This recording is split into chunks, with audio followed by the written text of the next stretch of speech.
Excellent. Hello, everybody. This is the tutorial. Nope, we got to If you came start here to over. learn something, You no. messed it up. Oh, damn, we fucked up. We gotta go bald. Fine. I'll do it again. Hello, everybody. My name is Markiplier. No, it's not. Please don't do that on my show. It's a meme. You see how much shit people add that to nowadays? They'll do a rising thing, and then right when it should be scary as hell, they'll just be like, "Hello, my name is Markiplier." We are still recording, by the way. Yeah, you're just gonna have to cut all this out. Sucks for you. Okay. Hello, everybody. This is the tutorial. If you came here to learn something, you probably won't, but maybe you will. I don't know. He thinks I'm going to cut all that out.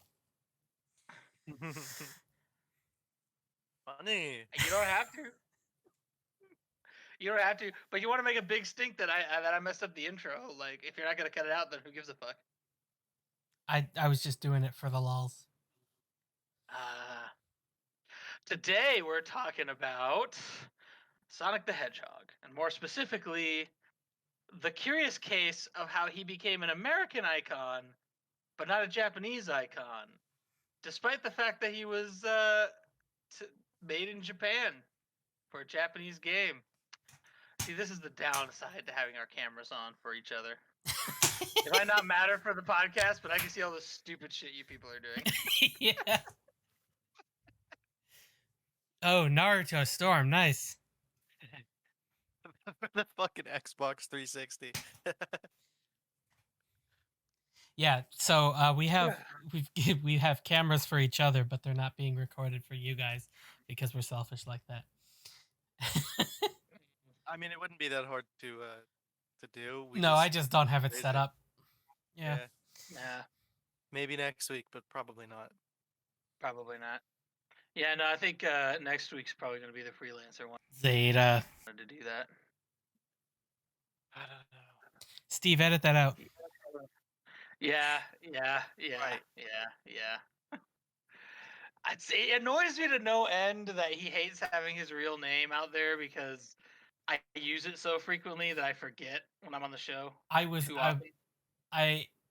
This is a little bit shameful to admit on microphone. I was editing finally the webtoon episode. I've been doing that this week. Well, you took your fucking time. Yeah. And your backlog is like the whole series. Yeah. Well, technically episode 1 is uploaded now. It's just privated because I wanted you guys to tell me if I missed anything in editing, but nobody said anything yet. You didn't tell us you wanted us to do I actually did. I put it in the group chat. You guys just didn't pay attention. Well, I have to listen to it again and give you a... I don't think you missed anything in editing. I actually did. I said... know that I did because I went back and listened to it myself this week. And I was like, oh, we straight up said a person's name who we probably shouldn't say. Was it Beef's real name or someone else? No, it was one of Dad's old friends. Yeah. So yeah, the Diablo bit that we were talking about. Yeah, yes. I probably ought to cut that out, I think. Yeah. And then re-upload it. Yeah. But because it would be no problem to say the friend's first name because there's no way to track somebody just based on that. Right, but it was the whole name. It was like first and last. The fact that you said it last name was the problem. Yeah. So I'm gonna have to edit that out too. But I'll also. Anyway, to get back on. I was gonna say like, editing the webtoon episode was so much like I can't tell you how many times now I've had to edit out Beef's name in that one episode. So many times. I'm just like, Dave, if you say it again, I'm going to take away. I gave you the ability to say number 5 and like have it be bass boosted and like echoey and shit. I'm like, I'm going to take that away from you if you say that one more time, dude.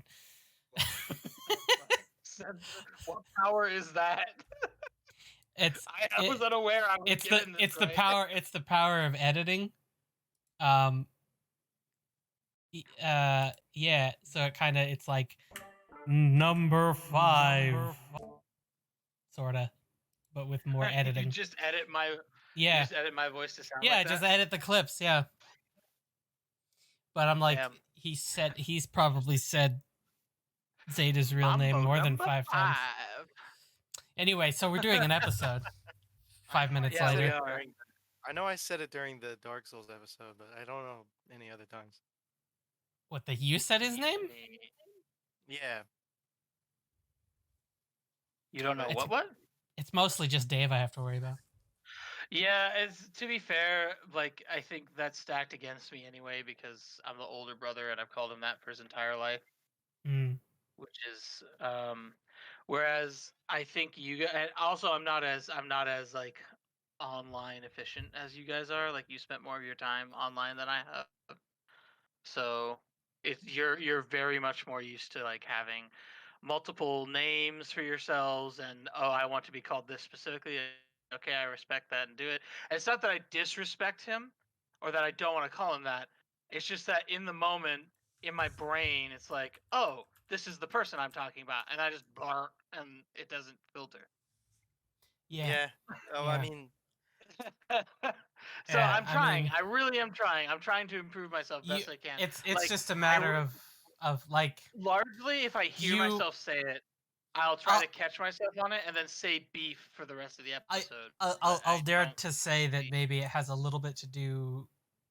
It's in a similar vein. How even though you want to go by like Lore Master Leonis online, you mostly still just call yourself Dave. yeah. I mean, And the thing is, I don't care. You don't care. At the end of the day, I don't that's care. the thing. Like so you don't it's care. whatever. It doesn't hurt my feelings that I get. It's that not. I get called It's my not real name. really about the name to you, and that's why you have so much trouble with changing his name in your brain to something else. Whereas for me, like I don't care if people know what my name is, but also people know that my name is RGB. Like most of my online friends call me that, so I'm pretty used to being called not my normal name. Well, beef also goes by Zeta. Zeta is a name that a lot of people went. He went by for a long time too. But I never called him that, even at the phase that he was being called Zeta all the time.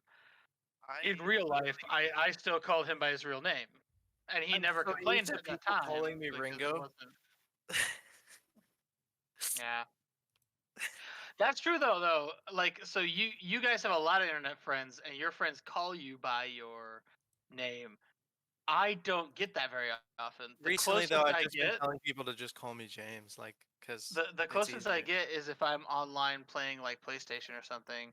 If I'm like when I do like Destiny raids or something, people would call me Linus for some reason. Linus Tech Tips. Linus Tech Tips. Most people would pronounce it correctly and be like, Leonis, we need you to do whatever. But even then, sometimes I'd have to repeat that name a few times. Oh wait, that's my name, right?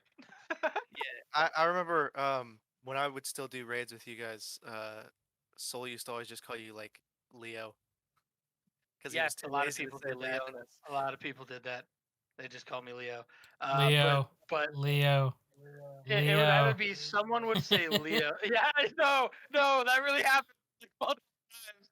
Like someone would say Leo like 6 times, and on the 6th time, oh fuck, that's me. So I don't really identify as my my internet alter ego. I think that also affects why it's hard for me to I think that would definitely affect it. We just had a very interesting conversation that has nothing to do with our subject We matter. had a topic for today, and we were supposed to talk about that. We do. Hey, it's not that this conversation wasn't a bad one though. It's actually really interesting to talk about. But yeah, but we had a topic for today. Also, I'm really, really sorry, Zeta, for fucking up your name so often.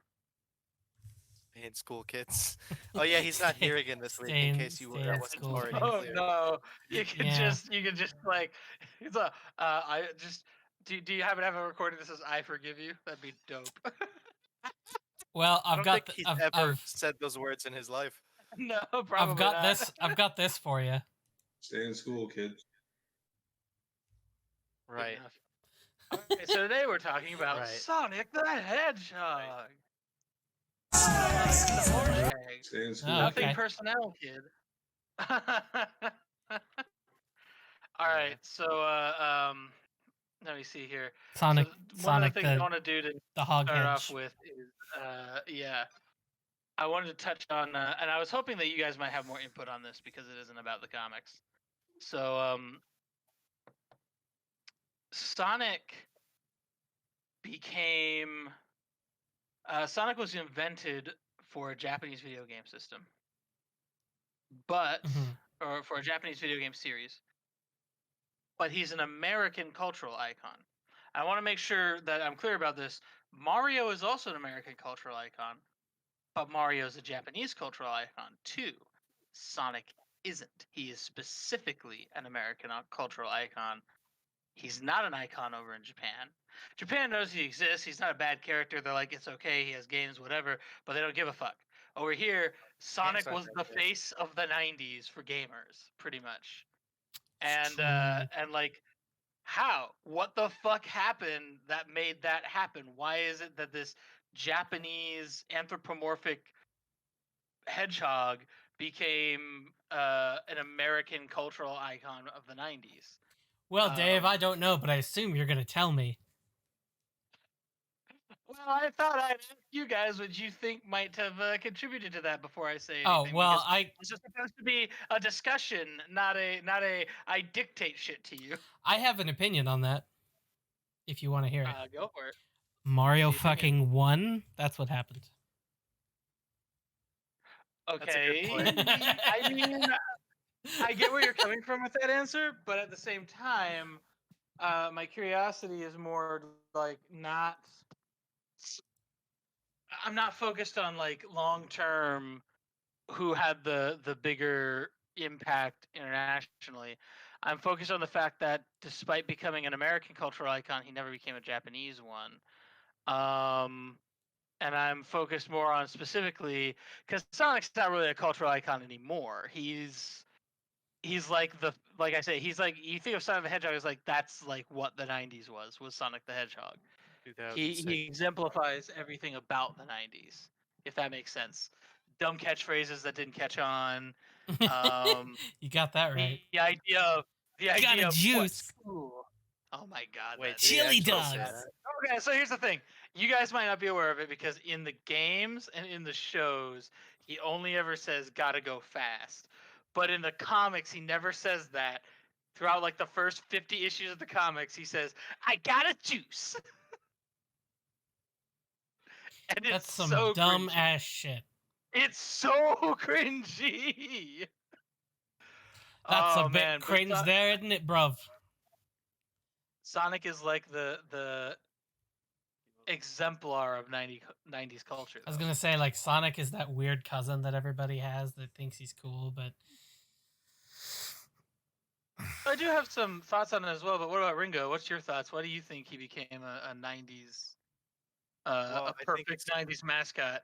I but think it's Japan really never 'cause, gave a fuck. like, because I've seen some of the old fucking cartoons, like the one that like Pingus came from.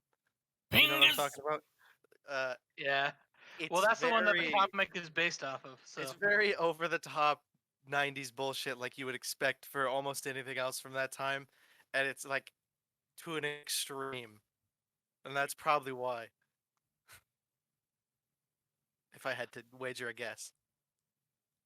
those are all very good reasons. See, what did I write here? I actually did some research on this, and I found out a couple of things. There is actually a woman who worked for Sega of America who designed most of his aesthetic and most of his personality. So that heavily influenced the kind of character he was. So like the actual design, like the design team who designed him to be like the mascot for Sega was all Japanese. But when they were trying to figure out what kind of character this mascot should be, that was almost entirely decided by Sega of America. Have one before, like, didn't Sega have like a poster boy before Sonic? I don't know if yeah. they had like an actual. Did they? Yeah. I if do you know. I if do you know feel that they were like trying. if you feel like going down a rabbit hole sometime, go look up Alex Kidd. Alex Kidd. Yeah. I was gonna say I do know when they were designing Sonic, Robotnik was actually originally supposed to be the protagonist, and he was designed as the kindly Dr. Ovi Kintobor, and he was supposed to be Eggman, and he had a very egg motif to him. And someone very intelligent in Sega went, "Why are we just copy pasting Mario into our games? That's dumb as fuck. We're just gonna be knockoff Mario and knockoff Also, Nintendo. their previous We need big to." icon, Alex Kidd, was very associated with eggs as well. And I just love so eggs. we need to move completely away from that. We need to have a completely different icon, a completely different mascot that sets us apart, because then we're not knockoff Nintendo. We are Nintendo's competitor. And everyone will see us as that. That was a very smart decision, and that was a completely Japanese decision. That was not decided on in Sega of America at all. But a lot of that personality stuff for Sonic was. I think another thing that pushed it to become a more American icon than that pushed him, the character, to be a more of an American icon than a Japanese one, is there's a huge cultural difference between America and Japan, and Sonic does not exemplify Japanese cultural values at all. Japan has a very like one of us or die culture. They do not like people who stand out. They do not like anyone who's in it for themselves. Like they're very communal culture. They're very About, well. like present day Japan. Present day Japan's not as bad as it was, but it still does have these problems. You have to understand that Japan is a nation that a lot of their social evolution evolved as a result of natural disasters. They're a series of islands that are constantly accosted by tsunamis and what do they call them? I mean, they're hurricanes, but they call them something else over there. Typhoons. Yeah. And then way back, volcanic eruptions. And this was like a constant problem for the Japanese. And so their sort of social adaptivity to that was that they kind of had this whole like everybody grouped together, everybody helping each other. Together we rise up from this problem. And when one person was like, I don't want to be like the rest of you, I want to do this, I want to do that, historically, that person was an asshole who wouldn't help other people in need and would hoard necessary Like resources for supplies and himself. shit. Yeah. And yeah, so the Japanese, their response socially to that was fucking throw that bitch ass in the river and drown him, get rid of him. We don't need him. And that you have to understand the context of that kind of growing out into like why they have this culture that's very I mean, if you go over there to this day, if you have naturally brown hair, you have to actually procure a certificate to go to school that says, yeah, my hair's actually brown, I didn't dye it, you dumb fucks. Because to them your hair needs to be black because you need to be uniform with everyone else. Not all school districts do that, but a lot of very old school districts still do that in Japan. That's fucking weird. And sometimes it doesn't even matter if you have the certificate that says my hair is actually brown, dipshit. They'll go, I don't care, dye it black. It needs to be black like everyone else's. You're not allowed to stand out or be something different.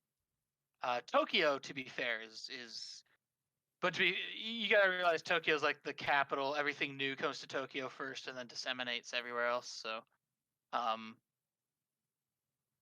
we as Americans tend to see what Tokyo's doing and go, "Oh, Japan is making leaps and bounds," but you got to remember Japan's an entire country, and it doesn't just change its entire nation and its entire group of peoples. They have diverse groups over there too, to some degree, overnight. So it takes a long time to convince an entire culture to move on from something that's been a norm for a long time. Yeah. And I think so I think that affects how they thought about Sonic, because Sonic's a very free-spirited, I do things my own way character. And in America, that exemplifies everything we value. We value the individual. We value personal contribution. We value personal validation. We value the the ideals of like individuality and freedom of expression and things like that. And Sonic is all about that in a very cringy 90s way, but he's all about that. And so It's I all think about that's that bass. See, that's why when I think that's see probably somebody one. with like interestingly colored hair, I'm like, oh, that's cool, because it's like, oh, that's you're expressing your freedom of expression, You just made and I fun of me when I appreciate dyed that. my hair. Shut the fuck You, up. I appreciate that you're exercising your freedom of expression, but you look like an idiot.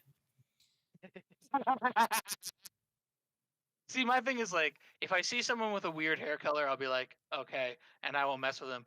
But if someone with a weird hair color does the whole like wants to make a fucking speech about society and shit when they're like 16 years old and they don't know anything, I'll be like, all right, listen here, dumb fuck, sit the hell down and listen to what's actually going on. Dave, What? What? please tell me that you don't walk up to 16-year-olds and go, listen here, you dumb fuck.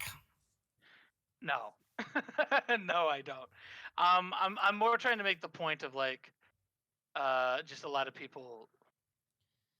I don't want to get too political, but I'm just trying to say like I think a lot of the times people think they have a perspective, but they don't really look at perspective in a more historical sense, especially younger folks. And to be fair, when I was younger, I had the same problem. I've only been A lot of alive younger 15, people 16 don't really years. care as much about history. Well, yeah. And in fairness, I cared about history a lot more than most of my peers. And even then, I was still dumb about a lot of People do things. care about history a lot more than most of your peers. Because A lot of my peers are coming around now because there are problems. But we'll move on with Sonic. We're not trying to get super political. There's I know problems, that. but let's talk about the biggest problem in the room, and that is, of course, Sonic the Hedgehog. He's the biggest problem in any room he's in. Ironically, he really is. Ironically, I am going to talk technically a little bit political on this, but not in any like current events sort of way. Where was I here? Oh, I was also going to say the Sonic franchise, a combination between the comics and the games, also is kind of what birthed like the original the character do not steal culture. Oh God. That was like a huge deal all over, like, because I remember that's like the major things were, I call it the DeviantArt age of the internet. It's Early just like, well, 2000s. DeviantArt just isn't as big as it used to be, but it was once a really big deal, and the things that I saw on there the most that were super cringy, original the character do not steal type shit, was Sonic the Hedgehog, My Little Pony, and fuck, I don't remember the name of the show. It was another animated one that had anthropomorphic animals in it. I can't remember it off the top of my head. Huh? I said, Over the Hedge. Oh, I was trying to Over see the what Hedge was I Sonic was the trying to hear what the guy who actually said the name of a thing said. I I don't know. didn't. I don't remember Over the Hedge being It's not a being show. It was a joke. there. It's a joke Yeah. question. It probably was Looney Tunes, but Might have been. just That so actually just that so we're makes sense. clear, just so we're clear, it also birthed like the weird furry culture. So like furry culture existed before, but the like weirdly sexualized furry culture, that is 100% because of two characters, Lola Bunny and Sally Acorn, and you can't argue with me on that. I think I can. I think I can argue with Really? it. I think so. I think I could. Lola Bunny. Well, Lola Bunny started that movement. I'm gonna go on a limb Lola and say Bunny that was was designed to around look like a well human before. female Yeah, with but a it wasn't fucking bunny big. head. It existed before, but it wasn't big before. If that makes sense. What you're saying is It's not that Lola it's Bunny the culture. awakened some things in some kids. She sure fucking did. Did she awaken something in you, David? No, I was too young to give a fuck back then. But You're just dude, like, I'm not wow, even lying. Michael I'm Jordan not even playing lying. basketball with cartoons. No, I'm not even joking. That was 100% my reaction. It was years later that I was like, oh, she's hot.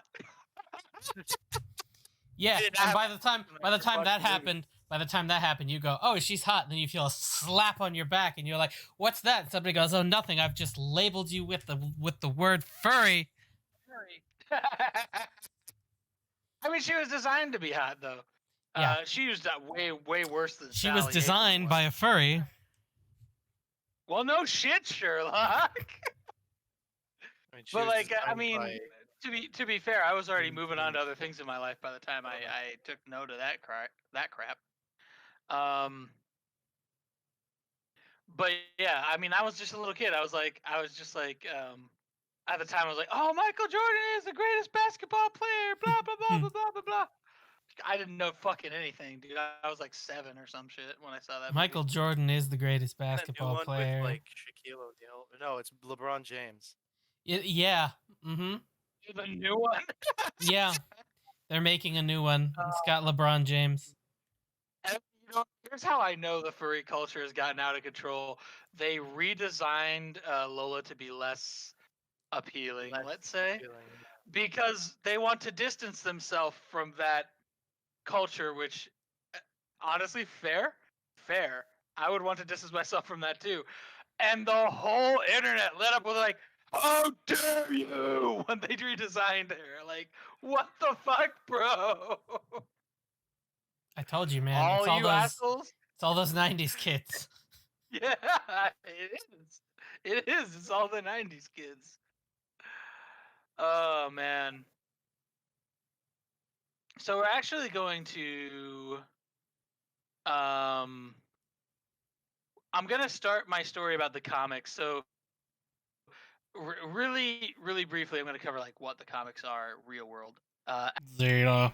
Would call as Steve, Beef edit would that call out. it. Yeah, exactly. I'm trying so hard, man. You see, I caught myself on it. As Beef or Zeta would call it, the dry, boring ass shit that he doesn't know how to like respond to. So let's go with that. I mean, Sonic came out I think in 1991 or 1992, the first game.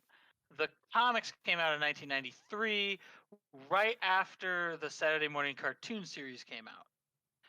And it was licensed out to Archie Comics, and another license was sold to Fleetway Comics in the UK.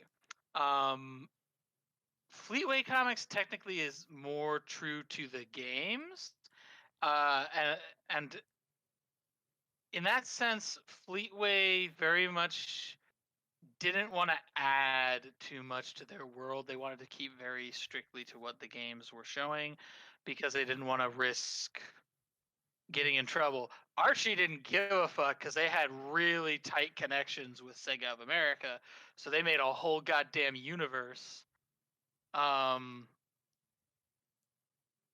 that exists that has nothing to do with the games. Mm-hmm.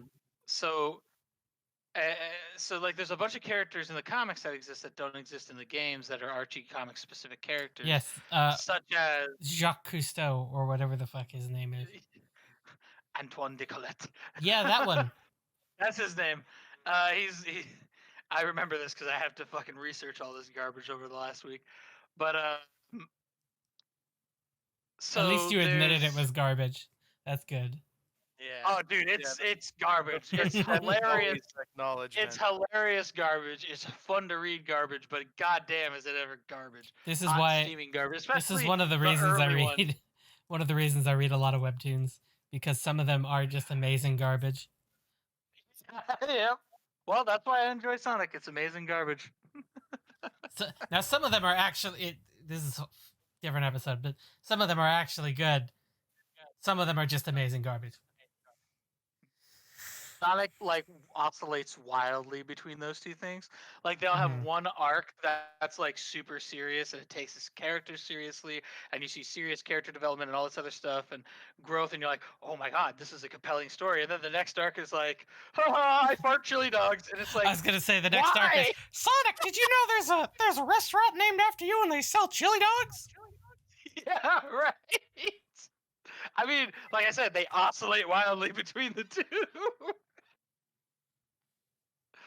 Oh man, because we're actually going to talk about the story arcs, and I'm just going to get your reactions. Like, who thought that's a good idea? I'm Yeah. hoping. Who paid for this? Well, Sega did. Was Sega aware they were paying for this? Yeah, they were. Here's the thing: the reason Archie got away with it is because Fleetway and Archie were both groups that did Sonic comics. Fleetway's comics were semi-successful within the UK, but that's it.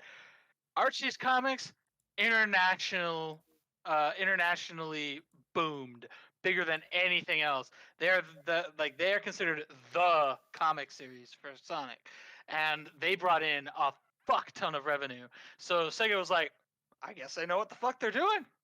We'll just let them do their thing. I mean, if it ain't broke, don't fix it, right? That is what they say. Yeah. Unfortunately, and I'll get to this in a few minutes, as we came to the more modern era, Sega was trying to find a reason to kind of rein them back in, and they eventually got it in the form of a writer that worked for the Archie people, who I think is an asshole. But I'll explain that in a bit. What I wanted to talk about, where did I go here with the? His name was Neil Gaiman. Actually, no, his name was Ken Penderson, but because Neil Gaiman's actually a good author. He's a fantastic author. Well, Ken Penderson's a good writer too. He just did a really asshole move. And to be honest, I guess I'm pretty much at the point where we can get to him. So what happened? What happened was a big part of the comics is a lot of backstory to the Echidna race and what happened to the Echidnas. Why is Knuckles the last of the Echidnas? Oh wait, no, Knuckles isn't the last of the Echidnas. We're just gonna retcon that for no goddamn reason. I'm not joking. We use stands now in our anime. Yeah, right. So you get to meet Knuckles' father, Locke, for example, and you get this whole story. Why is his name Locke? I don't fucking know. They didn't explain nothing. I also love how so here's a fun fact for you that you're gonna be like, why make that decision? So so first of all, Knuckles is the most recent of the Knuckles clan, by the way. So all of the echidnas have the two spikes on their gloves, right? Well, they go out of their way in one of the comics for Locke to talk about how if you take the gloves off, echidnas just have normal hands. But if you take Knuckles' gloves off, he actually has spikes on his hands because Locke experimented on his child when he was an egg. That's not good. Why? Here's the thing. It has absolutely no impact on the story. I'd like to know spikes on his hand, whatever. How did he attach spikes while still in egg? No, he just did genetic modification while he was still in egg, and it ended up with spikes on his fists. It also ended up with him having more ability to absorb chaos power or something like that, which was tangentially because important. He has little knuckle antennas. Apparently, I don't fucking know, dude. That's exactly what he's got. Well, most of the shit that happens in that comic doesn't make any sense. But what I wanted to try to go to is Ken Penders is responsible for most of that and for a lot of very good actual Sonic arcs. One part of the Echidna story is that back in time, there were these two. Wait! Hold on. We're time traveling now? No. This is like a flashback to a earlier period in the same world We're not the characters don't time travel. We're just seeing what led up to the destruction of most of the echidnas at this point. Okay, my bad. Continue. So they explain that pretty early on in the evolution of the Mobian races, the echidnas decided that they were enlightened and better than everybody and separated themselves from all the other lesser races because that wasn't totally racist and disgusting at all. So that artist we were talking about earlier. Yeah. Moving on, they split off into two different nations. One is like an island nation called Avalon that we never learn anything about. Just we do know that if you go to Avalon, you can't come back from Avalon, but we don't know what power keeps you there. And then the other nation settled in a part of the world that would come to be called, you're gonna love this, the actual country that zone becomes is Down Under. Downunda. That is the actual name. Yep. Yeah. So like Beard just taking his fucking headset off like fuck that shit. And everybody except the echidnas from that territory, I'll talk with an Aussie accent like this. And it's just Is that terrible. where Wesley Sniper is from? Is that a Sonic character that exists? What? The purple dude, Australian dude. Oh, yeah, Fang the Sniper. Yes, he does come from down Wesley Sniper. That's what I said. He comes from Down Under. There's a separate cell of freedom fighters in the Down Under, including Wally the Wallaby. I'm sorry. I'm just looking at Ringo's shaking his head in shame. No, I agree with you. This was a terrible design decision. The point being, a big chunk of that becomes Angel Island, and they basically plug Chaos Emeralds into these machines and lift a big chunk of land up and put it in low Earth orbit. That's essentially what they do. So what happens is many generations later, they running out of juice to keep the island floating, and when they run out of juice, they're gonna fall.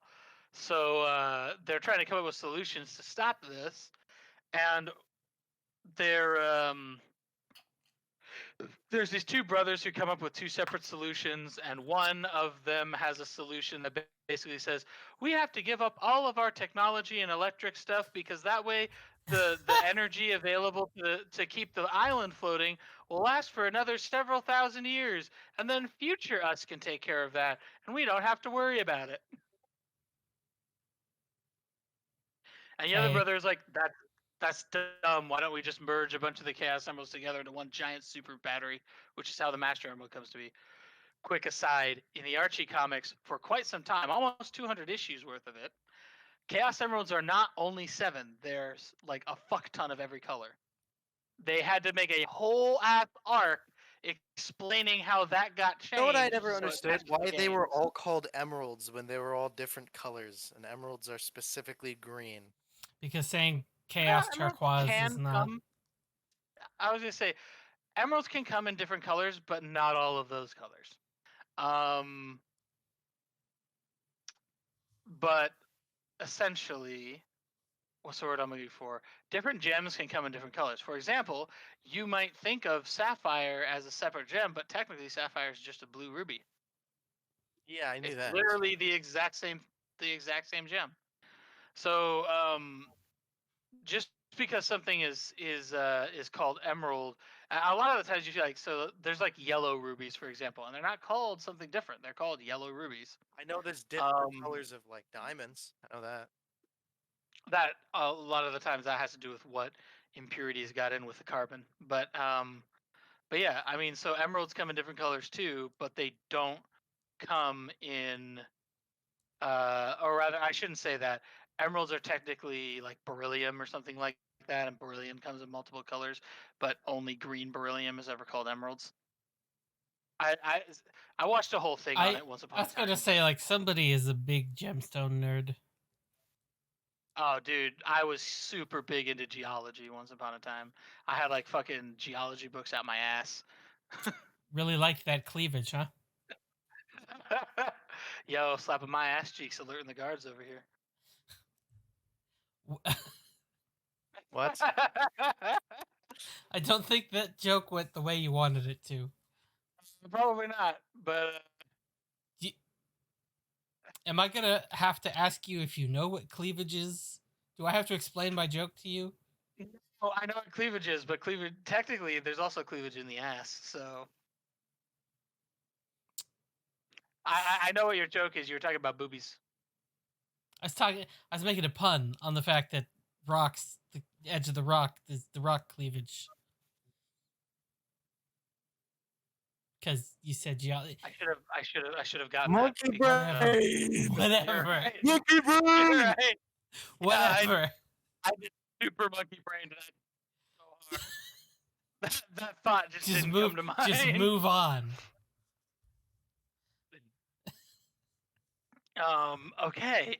So anyway, the important part is that the Echidna race splits into two groups, which become the Brotherhood of Guardians and the Dark Legion, and the Dark Legion gets banished to another dimension. And way later in the story, during modern times when Sonic's around, the Dark Legion comes back to terrorize Mobius. Mobius being the name of the planet they're on. Mhm. So the thing is, Sega came out with a game called Knuckles Chaotic something, which featured a tribe of echidna, a lost tribe of echidnas that were all dark and evil looking, that came out of a dimension they had been trapped in for a long time. And so Ken Penderson, who works for Archie, who works for Sega, got it in his head that he had the right to sue Sega for stealing his story idea. What a fucking dip. So hold on, just so we're clear, I want to make sure something's clear here. I totally understand Sega basically used the same premise he did and did not give him any credit for coming up with it. In fairness, it might have been something they didn't pay attention to because they don't read the comics and they don't care.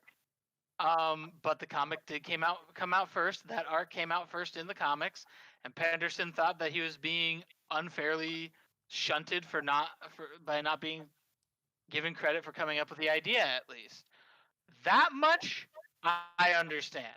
That much I can get behind. The lunacy of what he does after that, go fuck yourself. My biggest problem with Ken is the fact that he makes a big stink about this. And because Archie handles this so bad, so Archie sues Ken for suing Sega, and then Sega sues Archie for the audacity Archie had to have an author basically say that these characters are mine and not Sega's. I mean, they are Sega's characters. So here's the thing. Archie handled this hilariously bad, to spare you all the details, and Ken Penders got away with saying every character I came up with is mine, and every story arc I came up with was mine, and no one's allowed to use them but me. Legally, internationally. He got the copyrights to all of that shit, and he bounced with it. And in response to this, Sega made an arc in the Sonic Archie comics where Robotnik made something called the Genesis Wave, and when he activates it, what it does is it scans all possible timelines, and it decides what people are not necessary for the stabilization of the universe, and deletes them. And guess who wasn't necessary for the stabilization of the universe? Oh, Ken Every single Penderson's character people. Ken Penders made. Yep. Every character Ken Penders made, gone. With an in-story reason for it. Oh shit. Well, what? Lanius. I don't think he knows Zeta what's heard- going on. Zeta heard what what I was saying, and he had to. Zeta heard we was come in. talking shit Oh, on Sonic comics. What up, dude? cannot hear you. Viva from Mexico, and I say that Oh, with the yeah. most accent I can muster, because I've been speaking Spanish for the last 5 days. That's a garbage Yeah, Mexican can I have a accent. sample of Okay. your Spanish? You sound like you just went into the restaurant to order some tortillas. And some Oh my tacos. God, dude! So we have like a buffet style dinner where that's included with our room. So we go up to the building, everyone eats dinner there within a certain set of hours. Yeah, of course I am. It's humid and bright. For context for our viewers, because this is in the middle of the podcast. It really is. So Zeta's in Mexico on vacation. Zeta is currently in vacation on Mexico right now, and we did not expect him to drop in he on just us, popped into our call here. I just got back from a horseback ride, and I was like, they're 2 hours behind. They're probably still going. Pop on Discord. Yep, ongoing call. I'm crashing. Yeah, we're still going. We were just talking about talking about Archie Sonic comics. Archie Sonic comics. Shit about my boy Enerjack. Oh, we're getting to Enerjack. I don't think we've got. I was currently. We're currently talking. We're currently talking about Ken Penders and how he ruined the entire franchise. Knowledge. We can hear barely anything you say. By the way, yeah. You start talking and then you cut out really bad. You're very, very windy. Because I'm on Wi-Fi only. That explains the lag. Oh yeah, it's laggy as hell. Yeah. So here's a question. I'll pose this question to you. I posed it to the other two earlier. Let me pose this question to you. Why do you think? Because this is a real thing that happened. Sonic the Hedgehog is a Japanese video game character who became an American cultural icon of the 90s, but was not a Japanese icon. Why do you think that might be? They have a lot more value in Mario because Mario was around first. I fucking told you, because Mario won. Nintendo just had already marketing momentum with Super Mario. Like, they called him Mr. Video Game. He was one of the earliest really popular video game.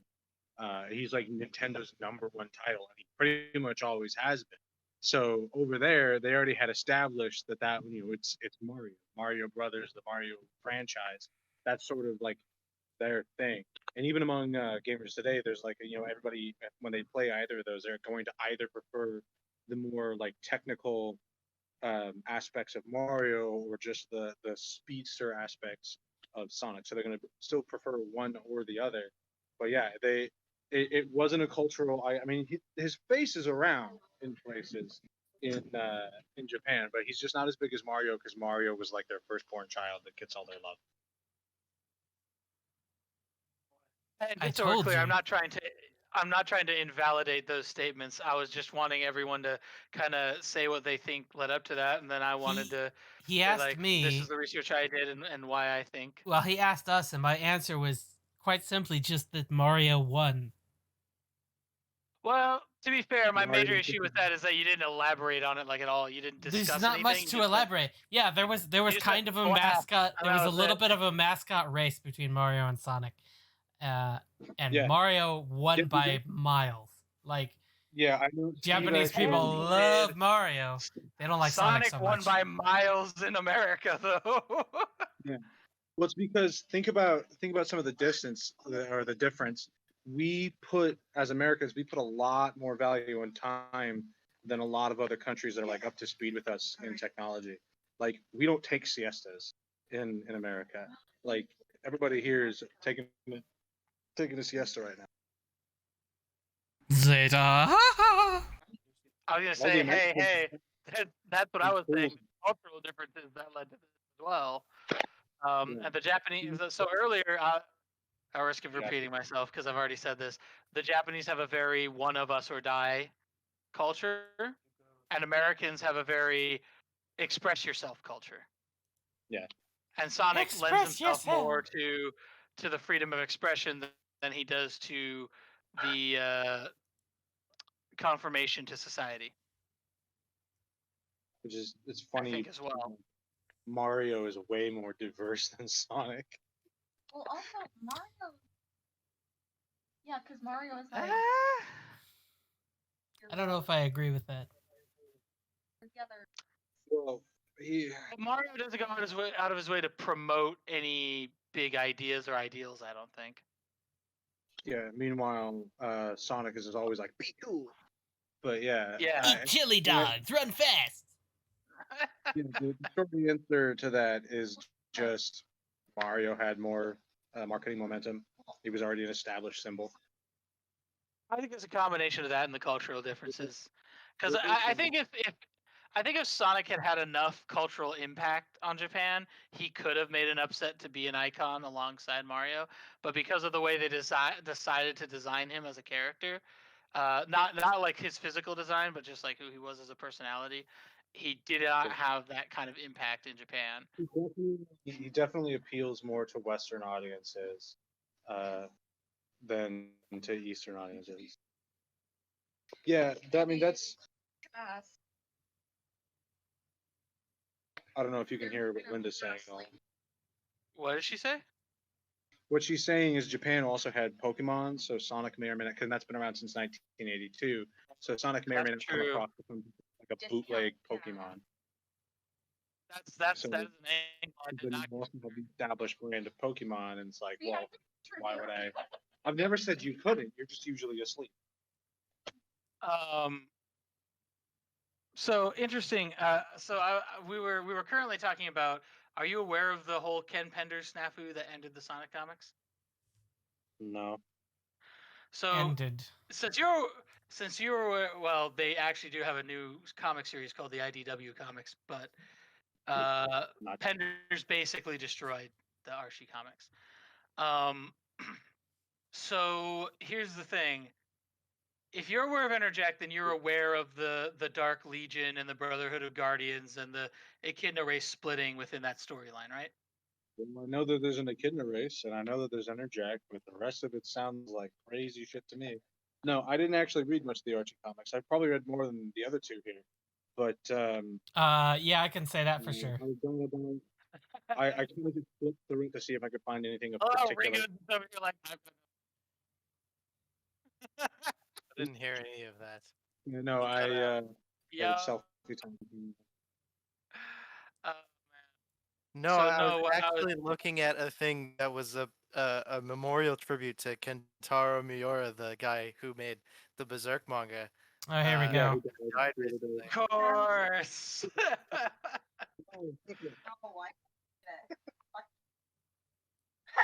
Anyway, long story short, Sega came out with a game that was very similar to a story arc that Ken Penders wrote for the comic. Ken Penders decided that he was not rightfully given credit for coming up with that idea, so he sued Sega over it. Archie Comics sued Penders over ruining one of their biggest contracts, and Sega sued Archie Comics for trying to claim that the characters they made for the Sega franchise weren't Sega characters. And somehow, because Archie Comics was extraordinarily bad at handling it, Penders won and got to take all of his characters and all of his story arcs and say they're mine and not yours, and I can do whatever I want with them. I was trying to explain that I think Penders is an asshole for this, not because he stood up to a big corporation and said, I want my due, but because he shamelessly ripped off a bunch of other shit without giving credit, but then when he got ripped off without giving any credit, he ruined an entire franchise over it. That's why I think he's an asshole. Because he's a dick. Yeah. Yeah, I mean, that's like imagine you write a story, and like you write like a series of novels, like let's say the Harry Potter novel, and then I make the Harry Potter movies. I sort of differ from the book a bit, and then you get upset with that because I'm misrepresenting your intellectual property. So I sue you to say that those are my characters. Like the corporation doesn't matter. Someone invented Sonic. There was a team that was in charge. Wizards used to shit everywhere and clean it up with magic. Yeah, he basically spit in the face of the artistic. Just so we're clear, real quick. In fairness, the main Sonic the Hedgehog and the main characters that are all present in the game are all Sega-owned stuff. The Freedom Fighters and some of the Archie specific characters were not invented by Penders and are technically Archie Comics property as far as intellectual property. They're not video game characters. Sega didn't come up with them. They're not in any of the games. For example, like Dr. Finitivis or Scourge the Hedgehog, or your favorite Enerjack. He's not in the games. He's an Archie comic. Someone explain to me who the fuck Enerjack is. I just think Enerjack is the ultimate villain of the Echidnas. Okay. Yeah, he's the guy that the Dark Legion worships. He's like a chaos god. Yeah, he's compared to some of the other villains in the series, he's certainly more interesting than some of them, but I wouldn't say he's my favorite character. my favorite character is always going to be my boy Knuckles, who at one point was Enerjack. Yeah, actually. Enerjack. Enerjack's favorite thing is to possess echidnas and then use them for great power. And when he found out that Knuckles had experiments done on him that allows him to absorb more than the average amount of chaos power, he was like, "Sounds like dinner, baby!" And he took over Knuckles.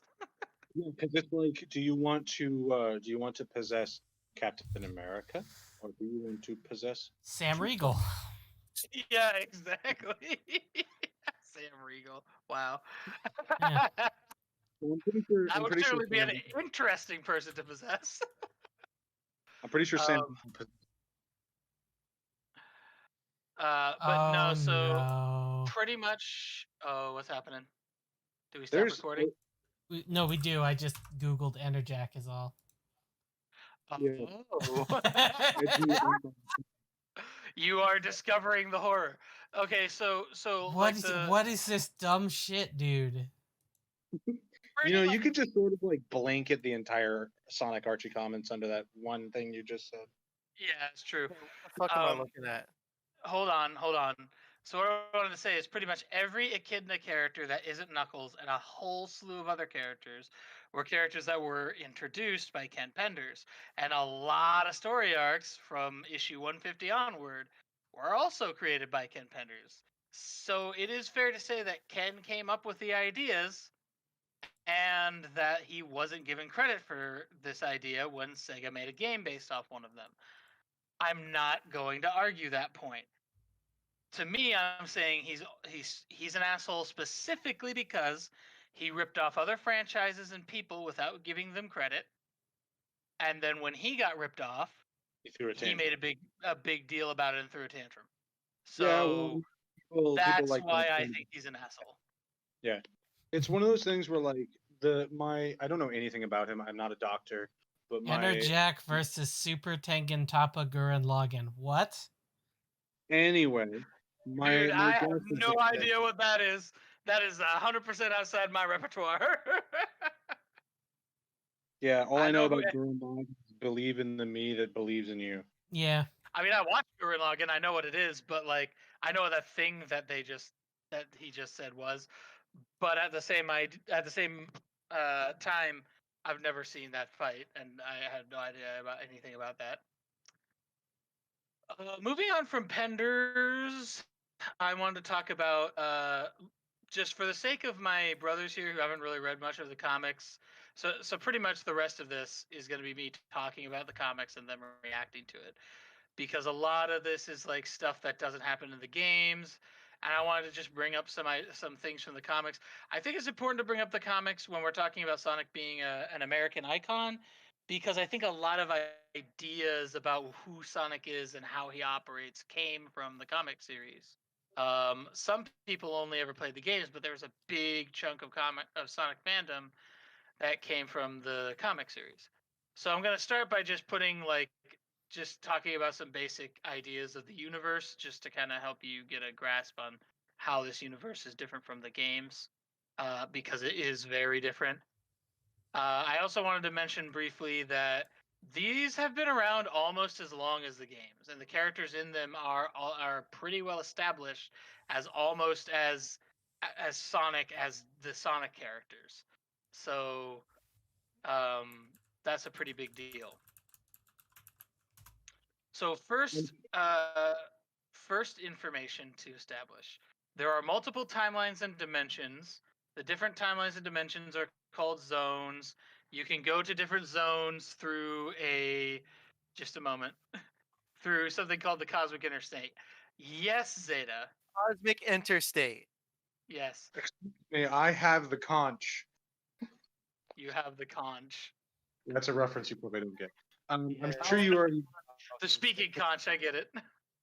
in this, but like, I don't really think that Sonic franchise needs more.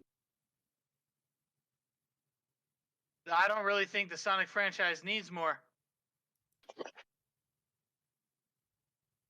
Mm-hmm. I'm trying to say you cut out. You said I don't think the Sonic franchise. Steve, edit needs that more. out. Fuck. I keep doing that. Cause I get What I- casual. Zeta, you cut out. what I was saying is, I don't think that the Sonic franchise needs more than the characters that are in the game.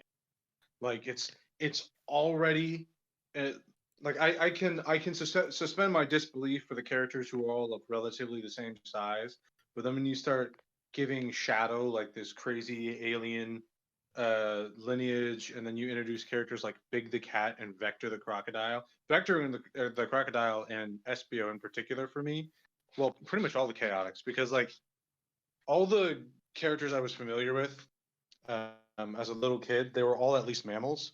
And then Team Chaotix, none of them are mammals. Like, well, except if you include Mighty and Ray. But like the core Team Chaotix. So it's one of those things where it's like, I don't think any of the Archie characters need to even be included.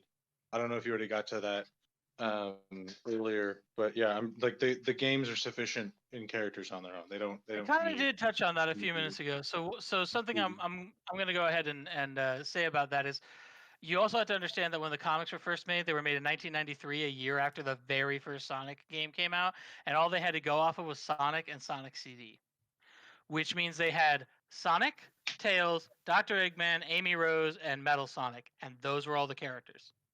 So Pretty they sure- had to build a supporting cast for Sonic if they wanted to make a universe around him, because Sega hadn't invented the Chaotix. Sega hadn't invented Knuckles yet.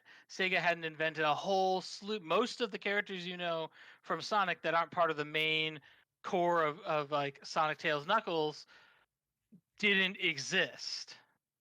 Have you guys gotten to Sonic X or the Sonic the Hedgehog movie yet?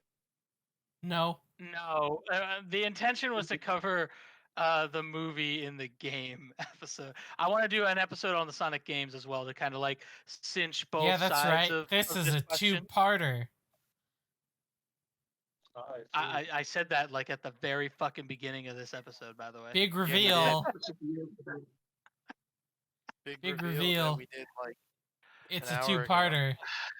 But we can Okay, big no, reveal it no. to Zeta though because he wasn't here. Yeah, I'm that's gonna true. set the phone down really quick because I gotta go to the bed. Okay, while he's doing that, next. Are we just gonna I wanna- allow him? We're just gonna allow him to stay? Is that? I mean, why not? I don't care if he wants to stay, he can stay. Yeah. I have a feeling that he probably won't stay like for the rest of the podcast, but if he decides to, I'm fine with it. I don't care. He's tough to hear, so when he's talking, everyone else has to kind of shut up, because when you talk, then it because he's so far away and the connection's not as secure. Every time someone else talks, it kind of stomps over his broadcast. Okay, so Ringo had something he was going to say about the cosmic interstate when I mentioned that. Oh no, I was just like, what the fuck? Why is it called that? Cosmic Interstate. That is such a dumb fucking name. You're gonna love it when I get to the fact there's a whole universe whose entire thing is being the interdimensional police, and every character in that universe has a name that starts with Z. So their version of Sonic is Zonic, their version of Robotnik is Zobotnik, etc. You telling me there's an entire universe where Sonic and Robotnik are buddy cops? No, Robotnik is the warden of a prison. Sonic is one of the major police officers. He's not involved with the prison. He's just one of the people who drop people off at the prison. I really missed an opportunity for buddy cop montage there. Oh, Sonic does get to do some buddy cop moments with characters he never really interacts with. Some of the other villains. That universe, by the way, none of the characters are villains in that universe. What are you holding up to the camera? The Superman titties. Oh. It's this. So the next thing is I want to say that in the video games, characters are kind of stagnant. They go through a little bit of growth and change, but mostly just to kind of keep them up to date with the audience. Yeah.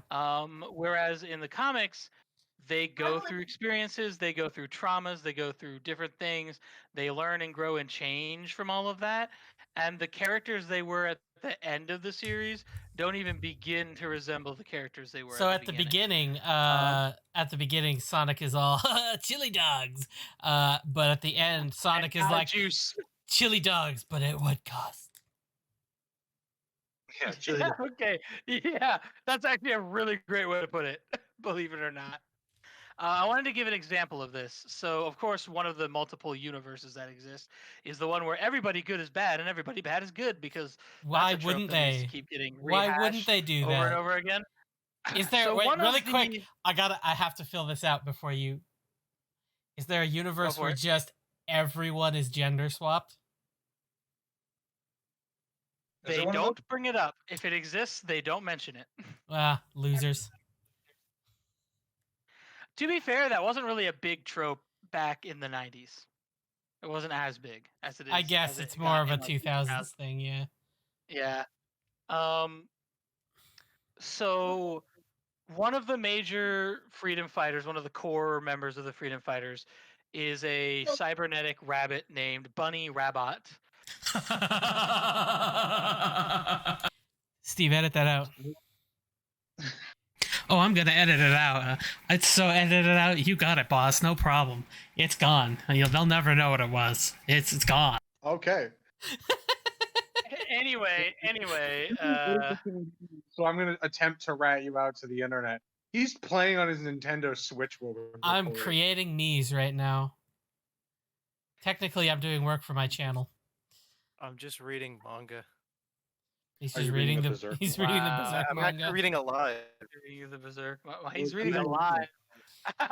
He did mention something to me about that he started reading live. I'm drinking hella water because it's humid here, and I basically am pissing out my entire body's weight in water every day. And by pissing out, I mean through my skin and sweat. You're just like a strainer. It kind of feels like it. Like I go outside and then immediately it's not like a strainer where it's like a stream coming out. It's one of those like lower pressure ones where like you put water in and it just immediately is like. Anyway, to continue with this, one of the main casts of the freedom fighters is a cybernetic rabbit called Bunny Rabbot, because I'm 90s. aware of this character because of certain places on the internet. R34. She's Like- the other reason like people are DeviantArt. furries. She's cybernetic Lola Bunny. Oh my god, this character. But Let me she's tell from you how Texas. fucked- That's the twist. Yeah, so she's a Southern Belle. Here, let me tell you how fucked this character is. When they first introduced her, Please don't tell me how fucked she is. Actually, I've already seen enough of that. Let's go to when they first introduce her, she's rescued by Sonic halfway through the roboticization process, which is a process Robotnik uses in the comics to turn living creatures into robots. So she's cybernetic, and it goes all the way up to her waist, which is like halfway up her stomach. Mhm. They literally retcon and redesign her entire design later so that it's only on her legs, so that it makes sense that she has kids with her husband. And if I recall, her husband is Jacques the Croc Hunter. Yeah, Jacques Cousteau or whatever. Yeah. The Frenchy Frenchman. He's a great Mhm. example of how people change too in the comics. He starts out very, very cowardly, but becomes a very cool character later. But what I wanted to bring up specifically is because I talked about the anti-zone, which is the everyone who is good is bad and everyone who's bad is good. Oh, what in the fuck? Sorry. I just looked her up, and her name is Bunny D. Coulette. What Because the shit? she married a man whose last name was DeColette, so her last name changed. Oh, So she was funny. It is that guy. Yep. That guy. That guy. I think he's supposed to be a weasel. I think that's the animal he's supposed to be. Does he ever shave his stupid fucking mustache? No. God, Why would he? that's my main issue with him. So anyway, in the anti-zone, the evil bunny rabbit is Buns Rabbit, and she's originally part of the Suppression Squad, which is the Anti-Zone's version of the Freedom Fighters, who are evil. Until she develops Sonic the Hedgehog universe version of AIDS, at which point evil Sonic says, "Well, you're a liability and useless to the team. Now go fucking die," and leaves her to die. And that's the first time she experiences like the oh, that's how tentative our friendship is. Like, I don't matter to you unless I'm giving you something. And then the good guy version of Robotnik shows up and is like, "Hey, what's wrong?"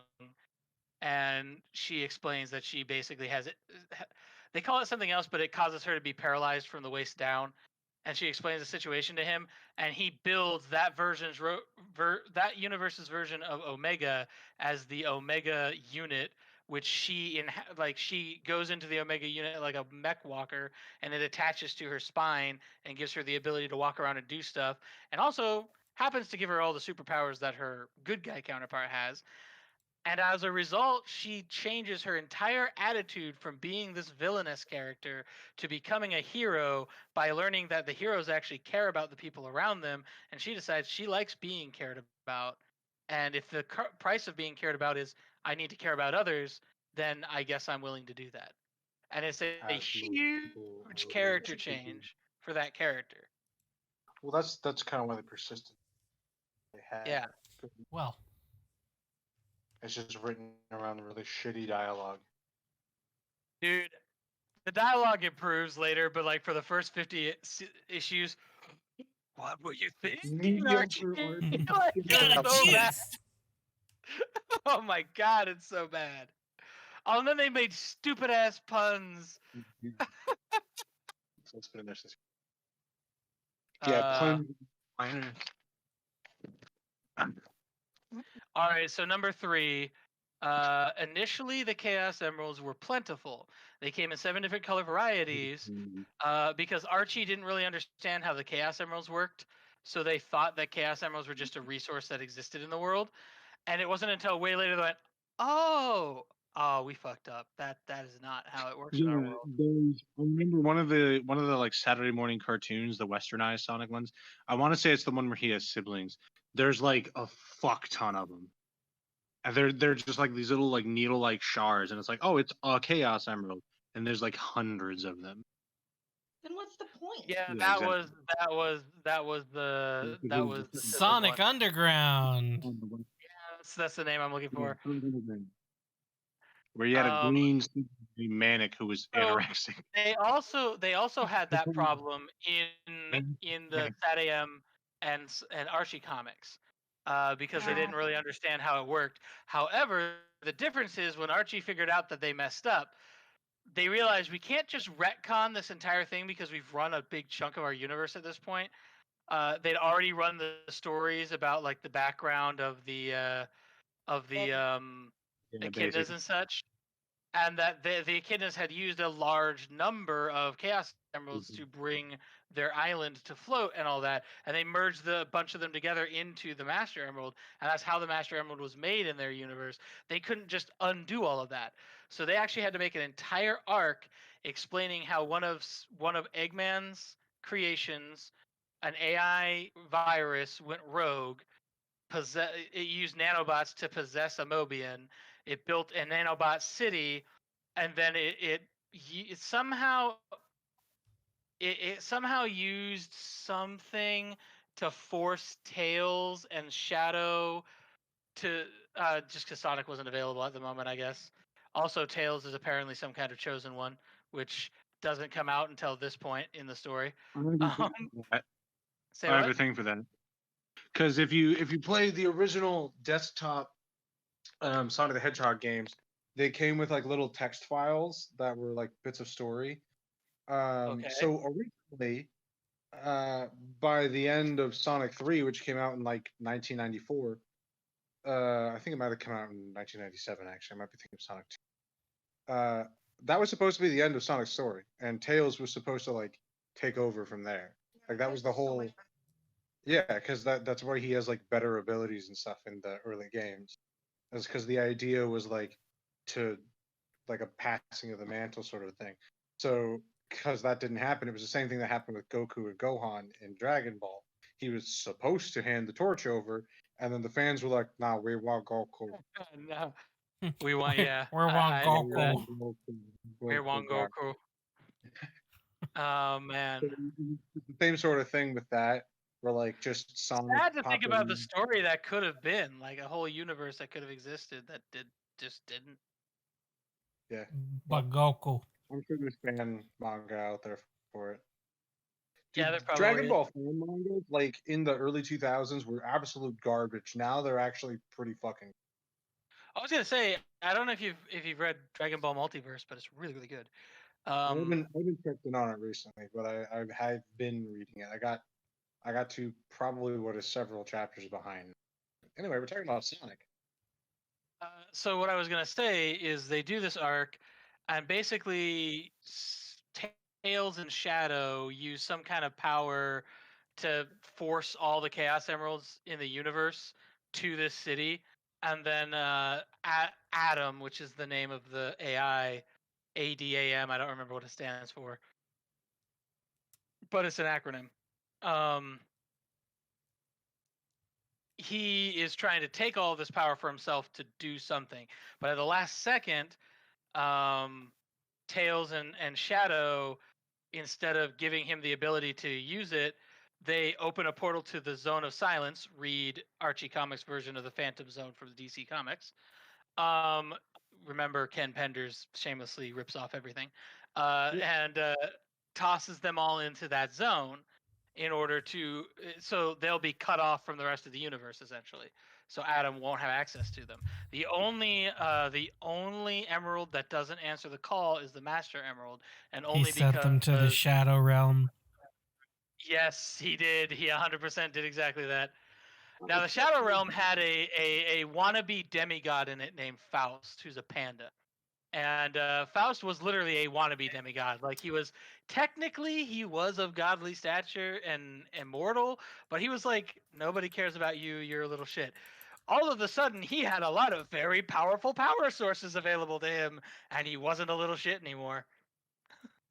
And in order to consolidate that power, he fuses all the different emerald types of the different ones into one emerald for each color, and then he creates the Zone of Silence. He redesigns the entire Zone of Silence to be the special zones from his Sonic name 3. is Faust.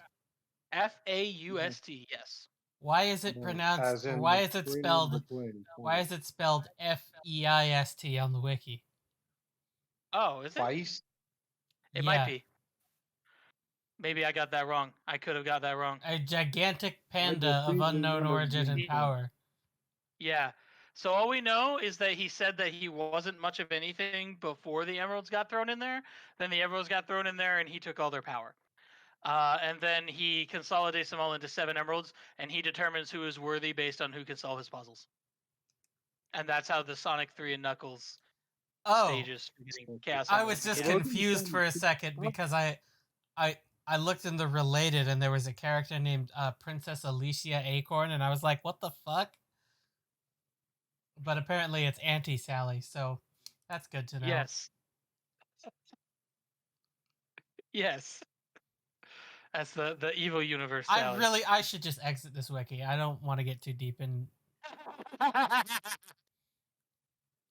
right, let me keep going. All right, so the world is built. What I wrote here is the world is well built with several through lines. It's darker, more realistic. What I meant to say by that was a really bad way of writing it. What I meant is the games don't have like there's certain through lines in the games that exist. Like there's some semblance of, we know that Sonic did do all the things from the previous games, but sometimes it's really unclear whether there's connections between certain games and other ones or not. And apparently, with the Sonic franchise, I learned there are actually 2 separate worlds in the games and 2 separate Sonics for those separate universes. But they don't communicate to that at all in the games. They only communicate that through interviews because they're really afraid to commit to anything lore-wise, because the moment they do, they alienate a small to significant portion of their audience, depending on what they decide to do. But there was So Sonic Generations, though. yes, but that's not 2 worlds. That was 2 timelines. Nope, wait. So Or what are rather, the it was two- 1 timeline with 2 points. What are the 2 worlds then? I don't know. I didn't get that far in my research, but I do know that they said there's 2 different worlds, but they don't communicate to us in the games. It's really frustrating.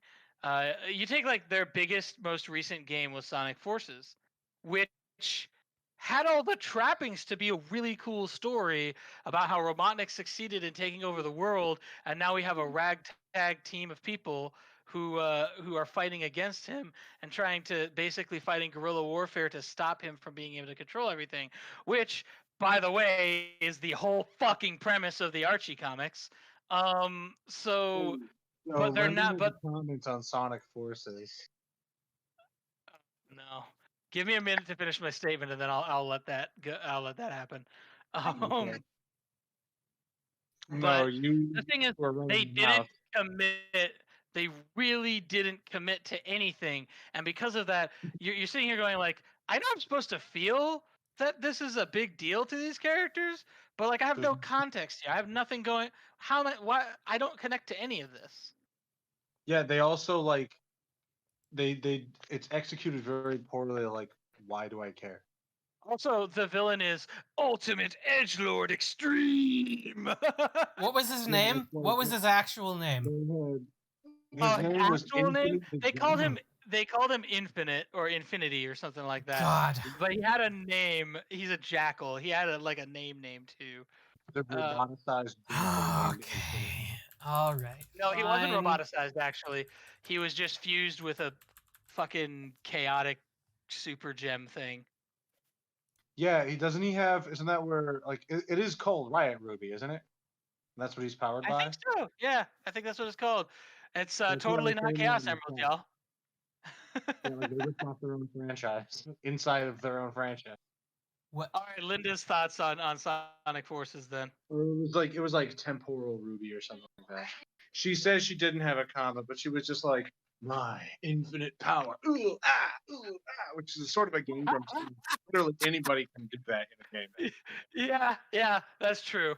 Also, that was the you make your own Sonic OC game, which was like just the Sonic OC. worst version of fan service imaginable. Hey, Dave, can I share a fun fact with you?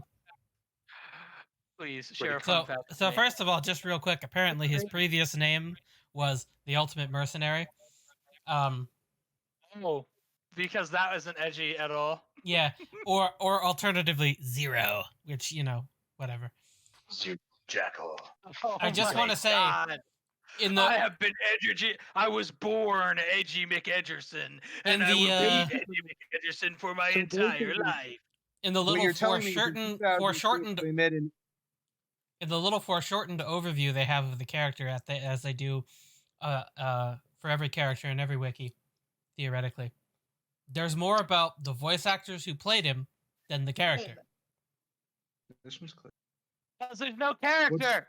He has no substance. They're like, he's the villain, and he was voiced by this guy who's done this and this and this, and this guy who in the American version who's done this and this and this.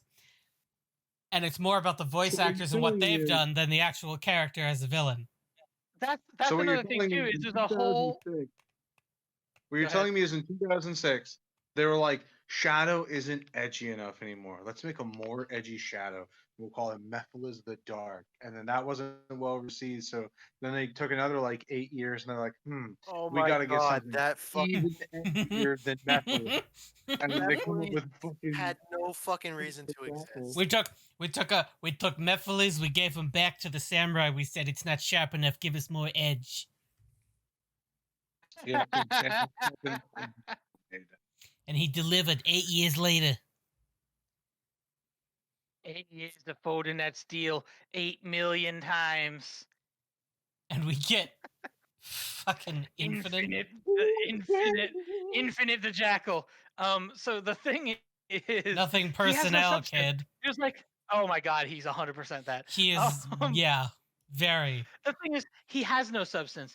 Like there's like these few little cutscenes that are supposed to give you the idea that like he's part of this big reason why Eggman was able to take over the world, and he has a personal connection to your character and all this other shit. First But of all, none of that connects. Because there- they don't commit to fucking anything. is there ever any reason that Eggman's able to take over the world other than that somebody made a mistake and he was like, look, an opening? Basically. That's pretty much how he operates. Yeah. Except for that one time where he's like, we're going to turn Sonic into a werewolf. I'm sorry, this is a real thing? Hog. What? Sonic being turned into a werewolf? Yes, we'll cover that in the game episode. Jackal. That's a thing. Oh no, the Jackal is a real thing. The Jackal is a real thing. Yes. Why does his helmet look like the fucking? But hold on. The Berserk buddy. looks slightly like a jackal on purpose. Yeah, but that also Buddy. came out forever before this did. Also, you forget that everything in But, Sonic. Let me you can come over to my place or I can figure something out. Let me get you that copy so you can play it. Later. It gets his thing back. Steve, And edit that Tell out. me what you Steve, think edit of that out. game. You got until tomorrow. I hate myself for constantly doing that. Also, Ringo. If you're not coming with Dad to the airport, if you wouldn't mind having that all packed. Yeah. We lost half that paragraph, but that's okay. It's okay. We get the gist. We get the Well, gist. in that case, at some point, you're gonna have to come over and play the game and tell me what you think. It's so terrible. To be clear, gameplay wise, it's awesome. They made a lot of gameplay tweaks I that are believe, amazing. if I'm not mistaken, the I gameplay think learns from colors and generations, and the gameplay. It's my opinion on Force's gameplay wise is a lot like my opinion on Halo 4. If you've never played anything that has anything to do with the franchise, it's a great game. Unless you're a driven individual. It is in fact available on Steam. You can pick it up on Steam and play Sonic Forces. Well, not all of us have a sports car where we can. I don't want to. He doesn't either, but he has one good enough to play Sonic Forces, probably. I gotta get your build sometime because I gotta make something. Ringo got a new computer. I did. Yeah, he did. Computer. What he learned after acquiring that computer is that he should have done research prior to spending $600 on a computer and not knowing what the graphics card was. So what I meant to say when I said like the world is well built with several through lines and that it's darker and more realistic is things like, for example, a big like something that people jab at with the Sonic games a lot is Sonic beats the bad guy and magically the world is just back to the way it was as if nothing ever happened. The cities he destroyed aren't still destroyed. Like take an example, Perfect Chaos. Perfect Chaos floods all of Station Square, annihilates the whole city, and as soon as he's beaten, Station Square is just back the way it was, like nothing ever happened.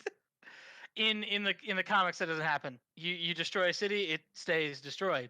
You could beat the bad guy, but you're gonna have to rebuild the city, and rebuilding the city will take time.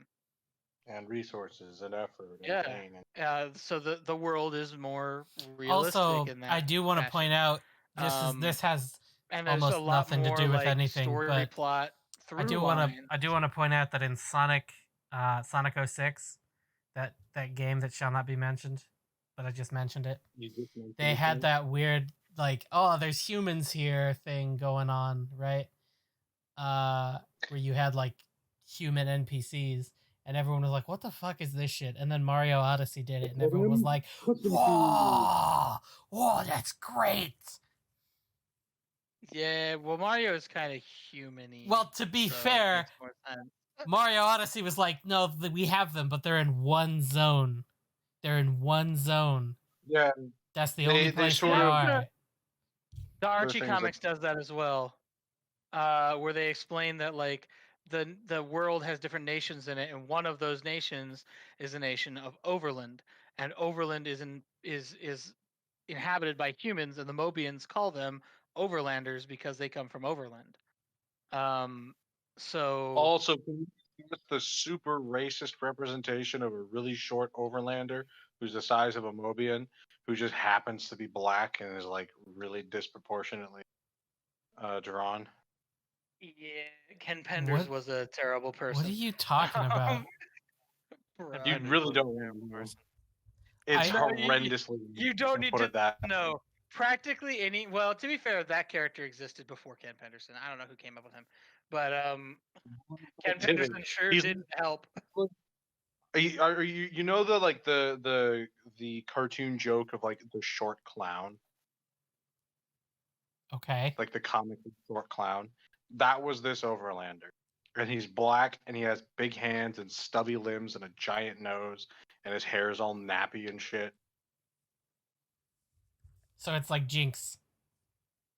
Yeah, Doggo. it's just Yeah. like if you look at it and it's like, boy, Mr. Popo. yeah, it's not So- quite that bad. That was egregious, but it's not quite that bad. So the next thing I wanted to bring up is Popo wasn't Eggman. meant to be like, oh, this is a black person. It was like, no, this is a genie.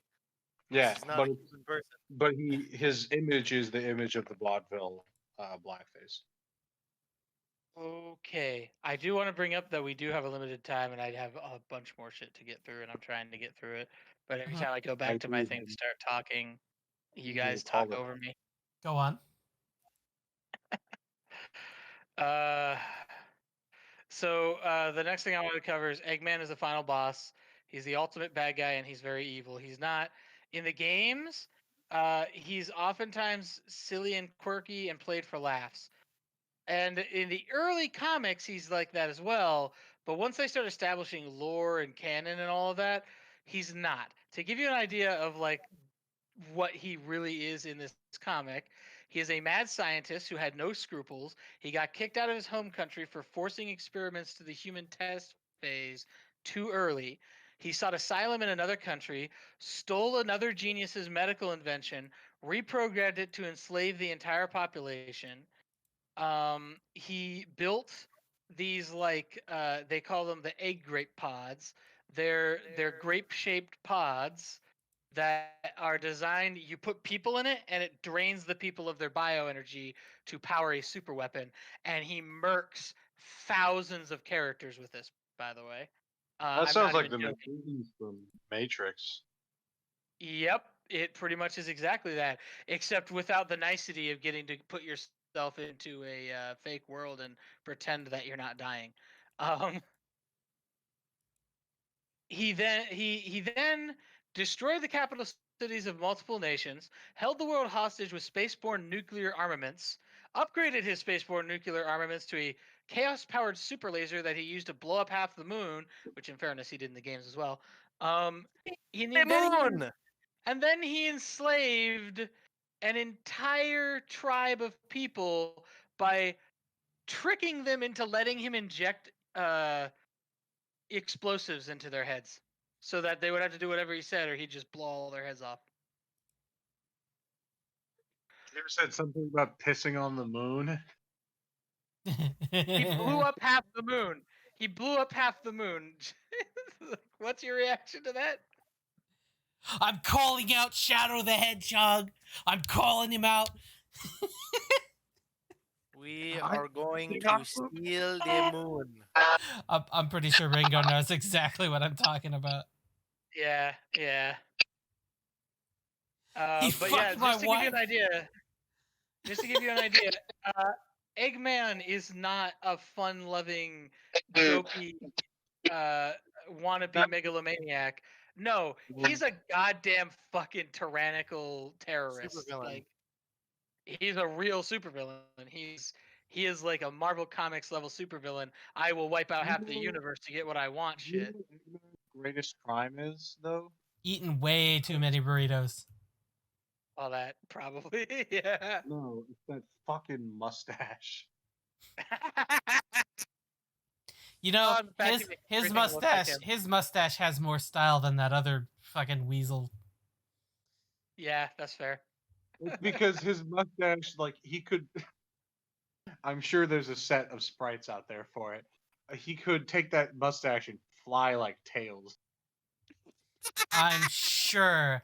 I'm 100% certain that exists. Probably exists. I guarantee there's a sprite set somewhere. All right, well, I'm gonna bow out because I want to go to the pool and get lunch. Okay. We're gonna just finish It was recording. it was nice to have you unexpectedly. Yeah. Yeah. So, crash over. Keep talking shit about Eggman, and yeah, see you back in the States in a few days. Okay, bye. Adios. All right. You can just have a look at that I sent to What the Discord. fuck? Anyway. Bruh.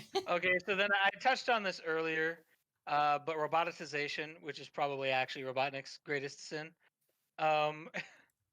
it's his most used weapon of enslavement and psychological torture, and I'll get to why I mean that in a moment.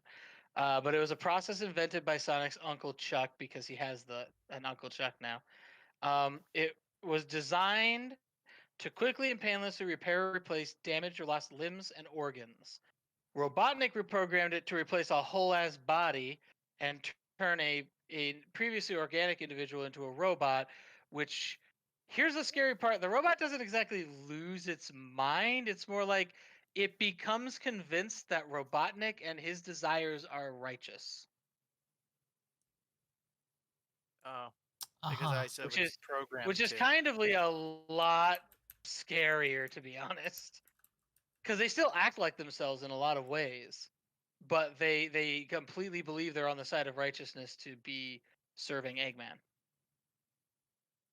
And so when I say it's also a tool of psychological torture, I mean that he likes to roboticize family members and then use them against non-roboticized Mobians he doesn't like, as like either robo shields that Mobian won't destroy because it doesn't want to kill its family members, or like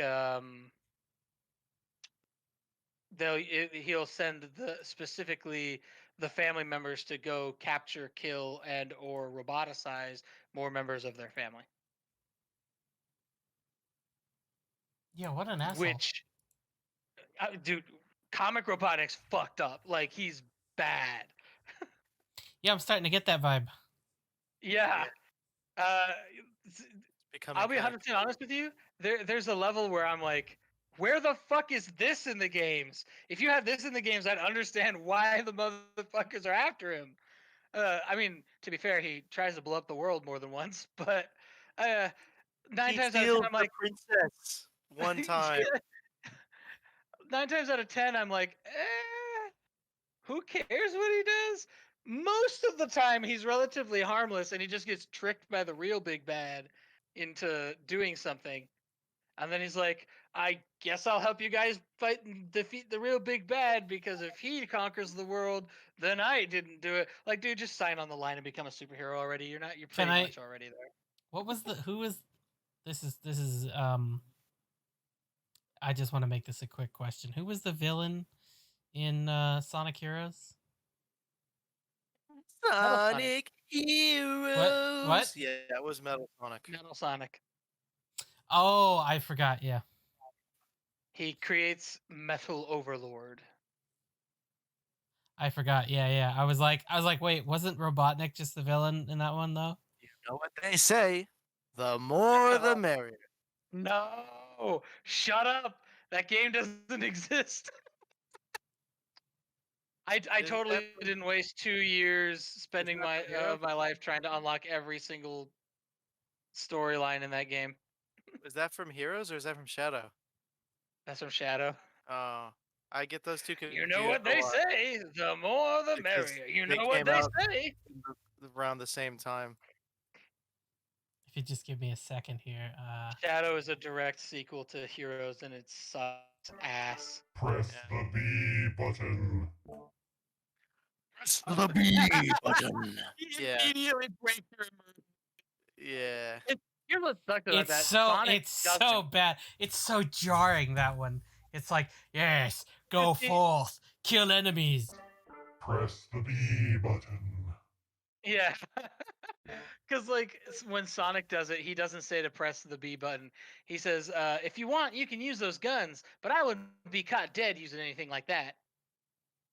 And Shadow's like, yeah, fuck you, I'm shooting my enemies. Shadow's like, Also, I'm the a game has hedgehog with guns. a gun. The game has guns, which didn't need to exist. They were terrible. Yeah, the controls for those things were Most of the fucking game, I didn't god-awful. even use a gun. I just fucking, like, Do you remember? super jumped everything. Do you remember to death. the chicken gun I The do remember the chicken chicken gun. from Shadow I the Hedgehog? don't. You don't remember the? Remind me. It's the gun The that gun shot that eggs at shot people. chickens. Yeah, Oh, I do remember that. Now that you mention it. that was Alex Kidd's gun. Oh, fun. Yeah, like I said, if you wanna fucking go into a rabbit hole, look up Alex Kidd sometime. That's So the next thing I wanted to say was, at the start of the comics, Eggman already rules the world. He's already conquered everything. He has shown to have conquered the kingdoms of Acorn and Mercia. He drove the wolf tribes from their homeland, roboticized most of them, conquered the North Pole walrus tribes through hypnosis, and it is heavily implied that he subdued, if not Pole? conquered, his home nation of Overland, the North Pole. Yes. As in Santa Um, Claus. And it is later As in confirmed Santa that Claus. yes, as in Santa Claus. It is later confirmed that that he did in fact steamroll Overland so badly that the other people in Overland, to get away from him, decided to just go to space and fuck this planet. We'll just find another habitable planet out there. Yeah, I mean, makes sense. I would probably do the same thing. yeah. Like, oh, so this crazy evil scientist son of a bitch just We banished. completely fucked our entire nation, and the rest of the world is covered in like anthropomorphic animals. Yeah, fuck this. I'm gonna go to the moon or some shit. Like, I'm going to Mars. This has become furry land. I'm done. Bye. I'm calling out Shadow the Hedgehog. You know what? You know what? I think Eggman was in the right because he was just trying to eliminate the furries. You know what? You're right. I think he was correct for doing that. Not Wow. to alienate furries that Wow. want to listen to the The podcast. planet Listen. is called. Listen, just from me to the rest of the listeners, ignore these two assholes, man. If you want to be a furry, you can be whatever the hell you fuck want. You can I'm be a just furry memeing, if you man, want to be, but- right? Don't let these two idiots tell you what to do. They don't know their lives. You're wrong if you want to. It's okay. It's okay. I'm actually a hedgehog. So I want to make a distinction though. Furry is a very broad term and technically refers to anyone who enjoys anthropomorphic animals. And the reality is most people do. Oh, you Most like people stuffed animals? are- You like stuffed are- animals? Are you some kind of furry? What are you, Most some people are kind furries of of some form or another. nerd? There's a specific small extreme group of furries that dress up as animals that usually get made fun of. That's the main crew people make fun of. So if you're out there enjoying anthropomorphic animals and whatnot, and people are calling you a furry, just know, yes, they're technically correct. No, they have no real right to be bullying you for that shit. I They don't have a right to bully the people in costumes either. I as will long as those say people in costumes one of the leave 'em things the fuck alone and do their own thing. Hey, I've I only have freedom of speech, therefore I have the right to bully who I want. That is fair. That's a fair okay. statement. First of all, because of my freedom of speech, fuck you. Also, one of the things Freedom on my to tell me list. to fuck off. Yes, I have the freedom to tell you to go fuck yourself with a rusty nail. One of the things I've only been to one like nerd convention, as you might call it, which was in 2019 before we weren't allowed to do those anymore. And I want to go to more. One of the things that was on my list that I never got around to doing because I'm terribly shy was hug somebody in a fursuit. Why I was just that want- on your list? Because I just want to see what happens. You wanted to hug someone in a fursuit. You get the and it's a dude inside the suit. Is what Dude. happens. I didn't say grope them. I said give them a hug. Yeah, no, that's all it takes. Then I'm like, oh, you're gay too. Let's go. I'm kidding. I'm making fun of furries, but You really are, and gays. You shameful person. I don't think every furry is gay I necessarily. don't think so either. they're not. I That don't was just think a those two stereotype things are that was made mutually big in the exclusive. late '90s, early 2000s. I also don't think most people, especially since people the whole the group of people who dress up in fursuits has gotten much larger. I doubt most people are going to immediately like go straight for sexual if you hug them.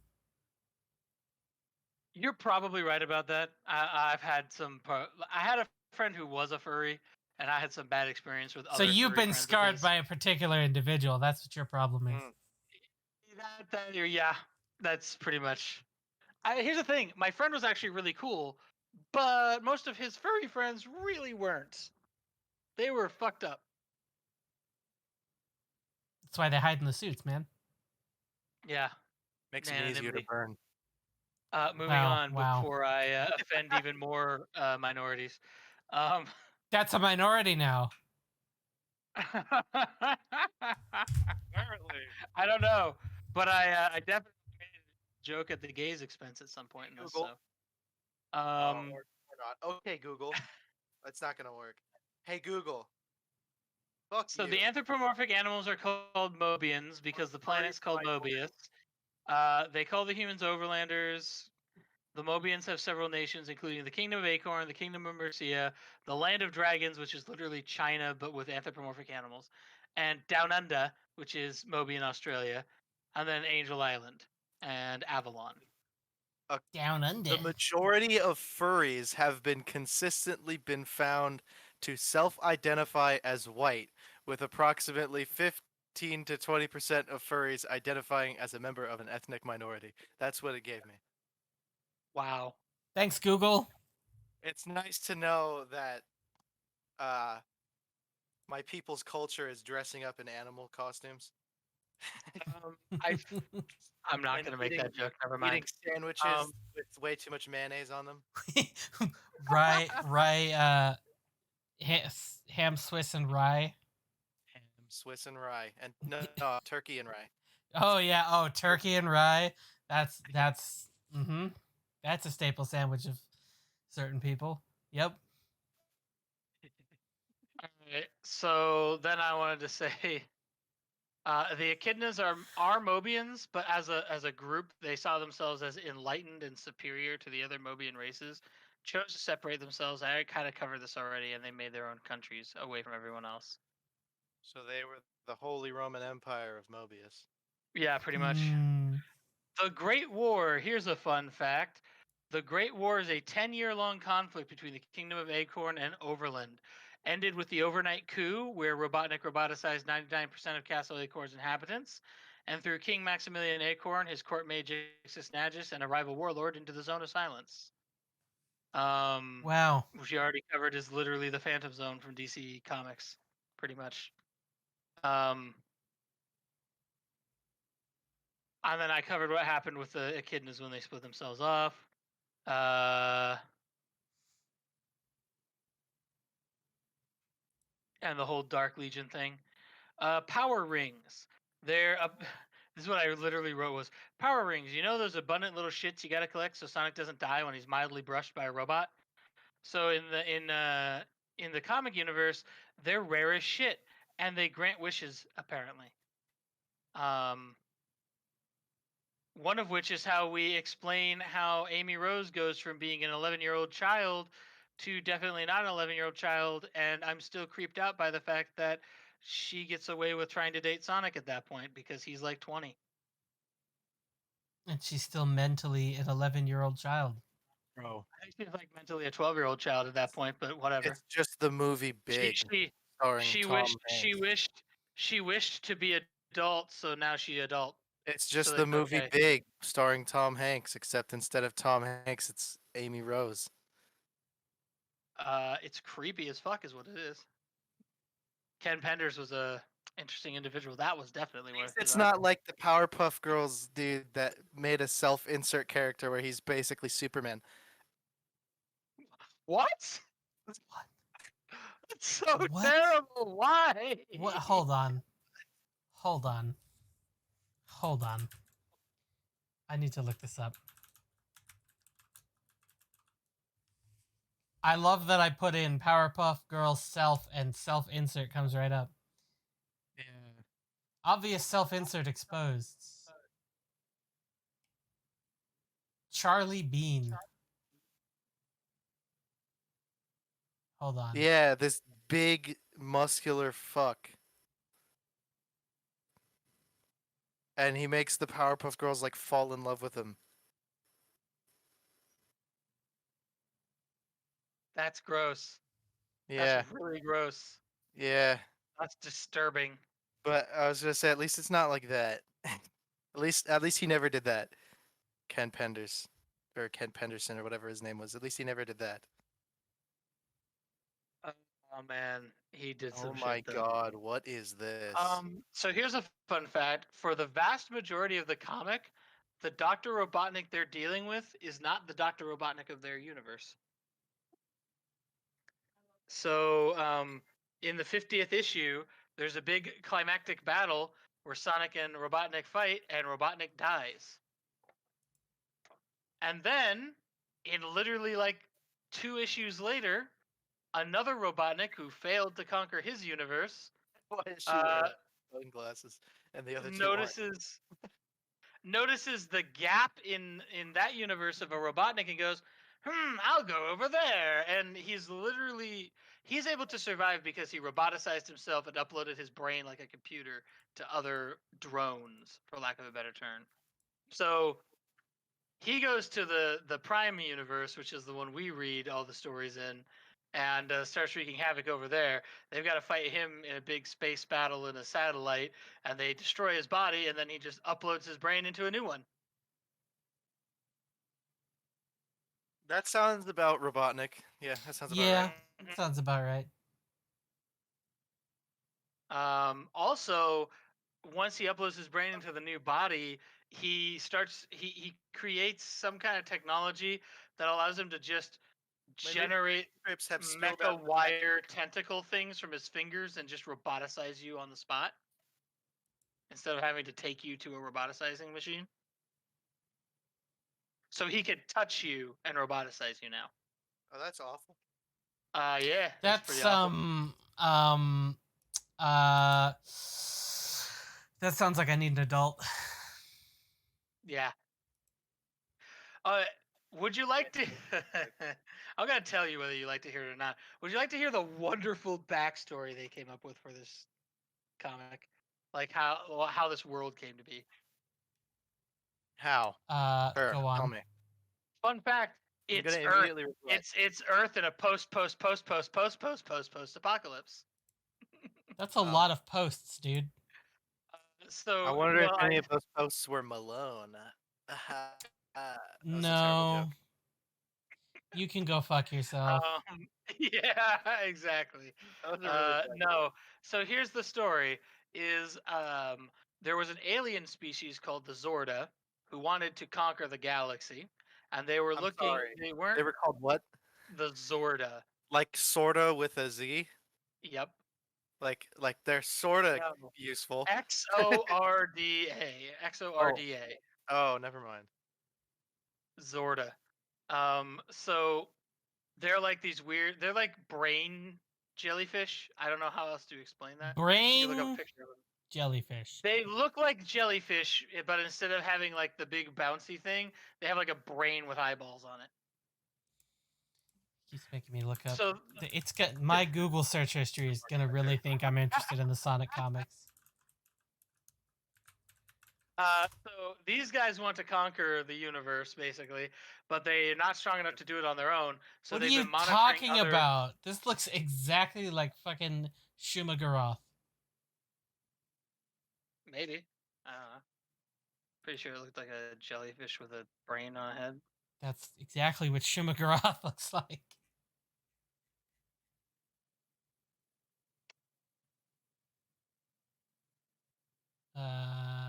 Basically a jellyfish with a brain for a head. And a singular eye. My bad. So essentially what happens is the Zorda were watching humanity and decided humanity is, you know what, they're pretty fucking great at conquering shit. So we want to be allies with them. So they send a single Zorda to act as an emissary to the humans. Unfortunately, that Zorda emissary runs into the last group you would ever want to ever run into on Earth immediately, which is the CIA. And the Oh. CIA immediately detain him, take him to a black site, and have one of their scientists proceed to dissect the ever living fuck out of him while he's still alive, Of just course. to see what'll happen. That doctor, by the way, is Dr. Obi Kintobor, who is the progenitor of the entire Kintobor line, which is where Robotnik comes from. Okay. Robotnik's real name, by the way, isn't Ivo Robotnik. His real name is Julian Kintobor in the comics. So these Zorda, is this what Sirius Black or whatever the fuck his name was? No, they were actually looking to attack the Black Arms. That's why they wanted to ally to the humans. That's why they were called the Black Arms. Because I was gonna say the only name that I ever remember them being called is It's so disgusting bad. black creatures. That's all I remember them ever being The referred black to as. creatures and the black aliens. It's Yeah. so bad. That game is the worst. That game did not age well. That is for sure. Oh my god! I looked up the Black Arms, but man, all of the fucking Black Warriors. Yeah, they're Black basically all Death. called Black something. Black Doom, Doom's Eye. Oh man, early Anyway. 2000s, man. Yeah. So the Zorda are a psionic race. So while he's getting tortured to death, this one Zorda sends out a psionic scream that all the other Zorda can hear, which pisses them off, and they come to make war on Earth, which doesn't go super well for them because turns out the guys they thought were really good at conquering are really good at conquering. So they decided to wipe out humanity with something they call a gene bomb. They plant it at the North Pole, and it's so devastatingly huge an explosion that it causes atmospheric and geological alterations and wipes out most of the human race. Hey people that guys, survive- we made a bomb. His name's Gene. The people who survive have to deal with the gene part of the gene bomb, which slowly devolves them into what later will be known as overlanders. And there's some distinction that certain bloodlines might not have got devolved like that. Some human bloodlines have 5 fingers like normal humans, but most overlanders only have 4. So I'm not clear. They never really clearly state why that is. Because like Eggman has 5, and every member of his family has 5 fingers. But like Just the genetically most, superior. Wow. I don't know. My headcanon is that certain people got into bunkers and avoided the gene therapy. But The gene therapy. yeah, sure. The gene bomb therapy. Oh my god, let's go make a gene bomb and throw it in the gene tub. Take a gene bath. I'm sorry. Wow. Is this what you think therapy is? Apparently. No, I was referring to bath bombs. So that same gene bomb that made the humans devolve causes the animals to evolve into Mobians, by the way. Of course. Do humans then turn we into really want monkey? No. Human Oh, damn. human turned to monkey. No, they're still Return human. to monkey. So then to round out the backstory of the world as it is at the beginning of the comics, the Kingdom of Acorn was ruled by Maximilian Acorn when Robotnik took over. Acorn! Maximilian's grandfather was ruling when one of his two sons made friends with an overlander kid who brought a gun with him and had an accident where he shot this guy, and then the overlander kid freaked out because he didn't know what to do because he was friends with this guy that he just accidentally shot and killed, and he knows that this guy's the prince of another country, and he doesn't want to like start a war with that country, so he freaks out and runs away. But Maximilian's granddad sees that this happens, and in an amazing effort of temerity, he goes, "I'm not going to declare war on another country for the actions of this idiot child. Instead, I'm just going to say they can't come here and we can't go there because they're too dangerous." Which is fine until Julian gets kicked out of Overland for his human experiments. And then he goes to Acorn and says, "I'm not evil, trust me. They're evil. They're trying to destroy you. I came here to warn you about it." Uh-huh. And then Maximilian, who's a gullible idiot, just goes, "Totally, I get it. You are now my new warlord. Let's go to war with them." Doesn't sound sus at all. Not one bit. And that's how you die. Not even in the slightest. It didn't sound at all suspicious. Nah. Definitely not. Definitely To be fair, at that point, Julian hadn't done anything to them to like make them distrust him, but and by the way, just so we're clear, at that point he's still going by Julian Kintobor. He continues to go by Julian Kintobor until he conquers the kingdom of Acorn, and then he, for some reason, changes his name to Ivo Robotnik.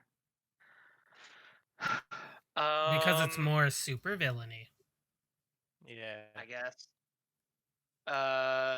So what's your take on that fucking train wreck of a backstory? Well, it's one train wreck of a backstory.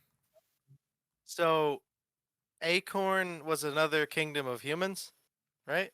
No. No, Acorn was a Mobian kingdom. They were Mobians. Oh. I have more, but I am noticing that it's been 2.5 hours. I'm sorry. I read that or listened to that. Heard that wrong. It's been only 2 hours, but yeah. Is it? Yeah. It has been 2 hours. Just saying. Well, I wanted to talk about specific characters, but we can leave that for another time if you want. It's up to you. I don't know how much more script do you got? I literally only scripted out the freedom fighters. I wanted to talk about, but to be honest, I'd rather talk about some of the much more interesting villains they come up with in the comics and some of the arcs around them than talking about the freedom fighters. So I'll just go off script. I'll just say the freedom fighters consisted of Sonic, obviously, Princess Sally Acorn, who was literally invented to be Sonic's girlfriend. Antoine de Coulette, he's the quote unquote military leader of the freedom fighters, but he's like a cowardly idiot for most of the early comics, and then he eventually kind of like gets forced to face his fears, and once he goes through that ordeal, he's like, "Oh, that's what courage is," and then suddenly he's a badass. And just to be fair, now I can ask out my half robot buddy girlfriend. Oh my god, he actually pines over Sally for a long ass time before him and Rabbit become a thing. And then of course you have the cyborg rabbit.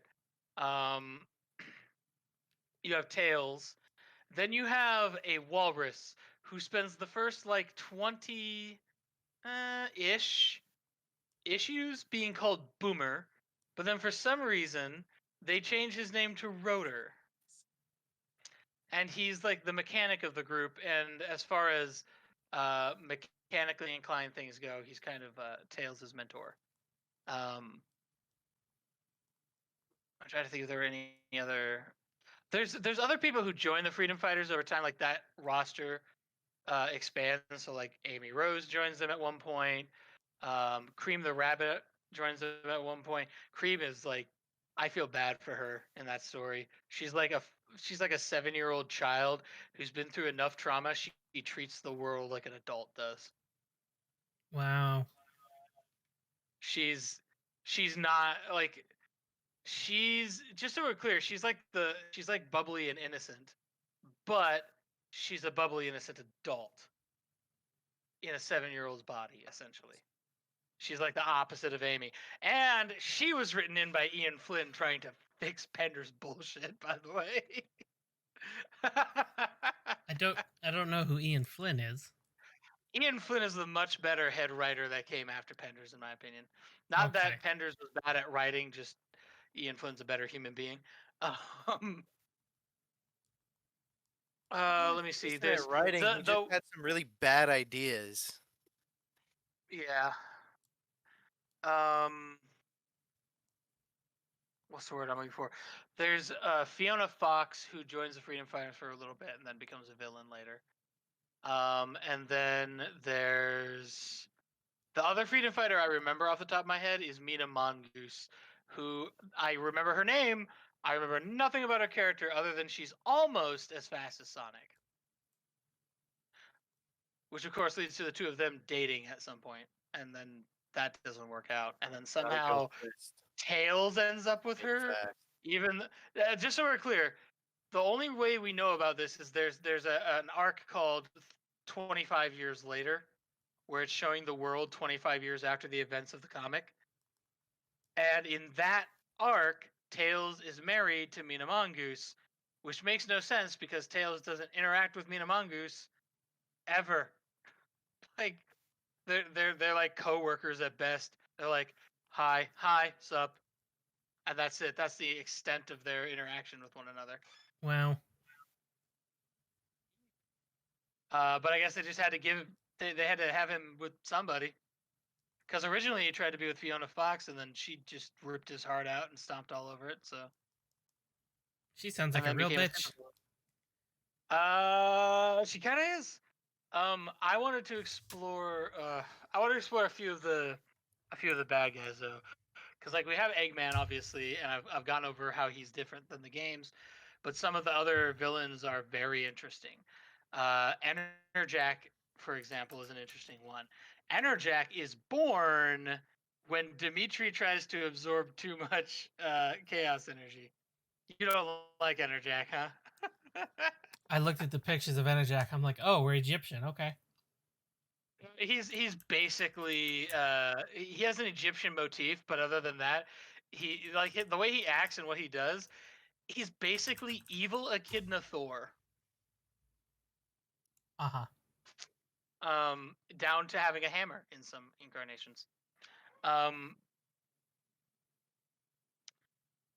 He is interesting because technically he's just a being made of pure chaos energy that doesn't really know what he's doing or why he wants anything.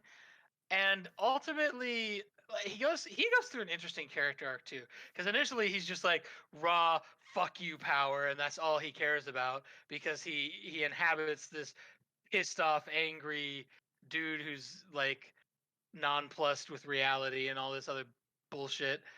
And then later when he possesses Knuckles, he's kind of like had some time to chill and cool off a bit, and he's still evil, but he's of the opinion that he's trying to create a perfect paradise for everybody. Also, just so we're clear, Enerjack's so powerful, Eggman can't do shit about him. Doesn't matter what Eggman does or builds, Enerjack's just like, yeah, whatever. That's gone. Just fucking Thanos snaps his shit out of existence, pretty much. But there are some other ones I want to cover just because here I'm going to give you another example of Ken Pender just ripping people off again. Mammoth Mogul is literally Vandal Savage, except he's a mammoth and he's in Sonic. Down to his backstory. His backstory is he's immortal because a meteorite came from the sky with a radioactive something in it that affected him and made him immortal. Mammoth Mogul. Yeah, and he's like that's pretty much his only real power is immortality, because he's got like a chunk of rock in him or something. Mogul's character is similar to that of the DC Comics supervillain Vandal Savage, both of them having received powers from a meteorite. In addition, both have lived for thousands of years, are seemingly immortal, and have goals for world domination. Mogul is also similar Also, to just so we're Marvel's clear, Comics they Kingpin. also both wear suits, talk very calmly, always act like they're superior to everyone around. Literally, it's just Vandal Savage as a mammoth. Also, he's not like Kingpin at all. Kingpin gets pissed off and freaks out about shit all the time. Both are villains who possess superhuman strength, organize crime with other villains, and have successfully avoided being arrested. In that way, they are similar. Okay, I'll give you that. Then you have let's see, what are some other ones? You have Dr. Finitivis, who is my favorite physical design villain. He is, remember how I said Robotnik is like a mad scientist who doesn't have any scruples? Finitivis is also a mad scientist who has very little scruples. The difference is Robotnik will fly off the deep end in anger and rage at you at the slightest provocation. Finitivis is very calm and orderly, and that is, in my opinion, far scarier. And he does not care who he kills to get what he wants. But he is the main scientist artificer of the Dark Legion. So he's like a calm, collected version of like a calculated version of Robotnik. I'm Much more. seeing his picture here, and I'm Go thinking, ahead and wow. put it in the thing. I'm thinking, wow, he would look really, really cool if it weren't for the fact that he basically looks like a skeleton wearing a cape. That's not a really great picture of him. That's another one of those things where it's sort of a artifact of an older art style. So in a lot of the older art styles, the arms were just like not arms; they're just like sticks, and the legs were just like sticks. In later art styles, he's a bit more filled out and looks more like he has actual mass to his body. Uh-huh. Um, Also, his main thing that he does is he has what he calls warp rings, which look very much, well, they're the rings from the Sonic series that you jump into to take you to the Super Zone. But he's got them all over his, like all those yellow things all over his body. They're warp rings, and he likes to use them in a much more weaponized, vile way, where he'll like open a warp ring, shove you halfway through it, and then threaten to close the warp ring and cut you in half. also, you mentioned the Freedom Fighters, but you didn't think to mention that they had a fucking Cortana. Oh yeah, I forgot about that, Nicole. So Nicole's story is really, I don't know. I'd say it's interesting, but it's like too many tropes. So first of all, when you first meet Cortana, Sally just sort of finds her, and she looks like a Game Boy Advanced SP machine with an AI thing in it that apparently has the computational power to do whatever the fuck it wants. Uh-huh. And then somehow this is fit into a fucking Game Boy Advance SP. So what happens is Nicole is technically artificially intelligent, and she's very friendly with Nicole, very friendly with the other freedom fighters, or she's very friendly with Sally and the other freedom fighters. But she's never really her own thing. She kind of has some back and forth with Rotor because Rotor's like the mechanic of the crew, and he knows the most about computers and machines. Overclocked Nicole. Okay. Hold on. But then what happens is, remember how I told you that one dude made a nanite city trying to get all the Chaos Emeralds together? Mm-hmm. So she basically, what happens once they kill that virus, there's still a bunch of nanobots around, but the virus is gone. And so Nicole just decides, I will become the new queen of the nanobots, and uses it to rebuild uses his nanobot city to like redesigns it for Mobians, and then while she's at it, builds herself a body out of nanobots that looks like a Mobian Lynx, so that she can be more acquainted with all of her friends. we find out early enough. Oh, Zeta just responded to you. Oh boy. He asked if it was If it was Squidling, Squidling Enerjack. Enerjack. Fun fact: Enerjack does possess him at some point. and when Enerjack possesses him, he basically is like, interesting. Well, you know I'm going to do what I want with your power, right? Because you're not strong enough to take over my brain. Professor Dylan Pickle. Oh no, please don't. He's terrible. He comes from not Sonic Underground, Sonic Unleashed. That's the name of it.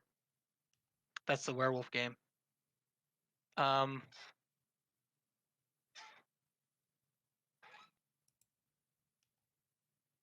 Anyway,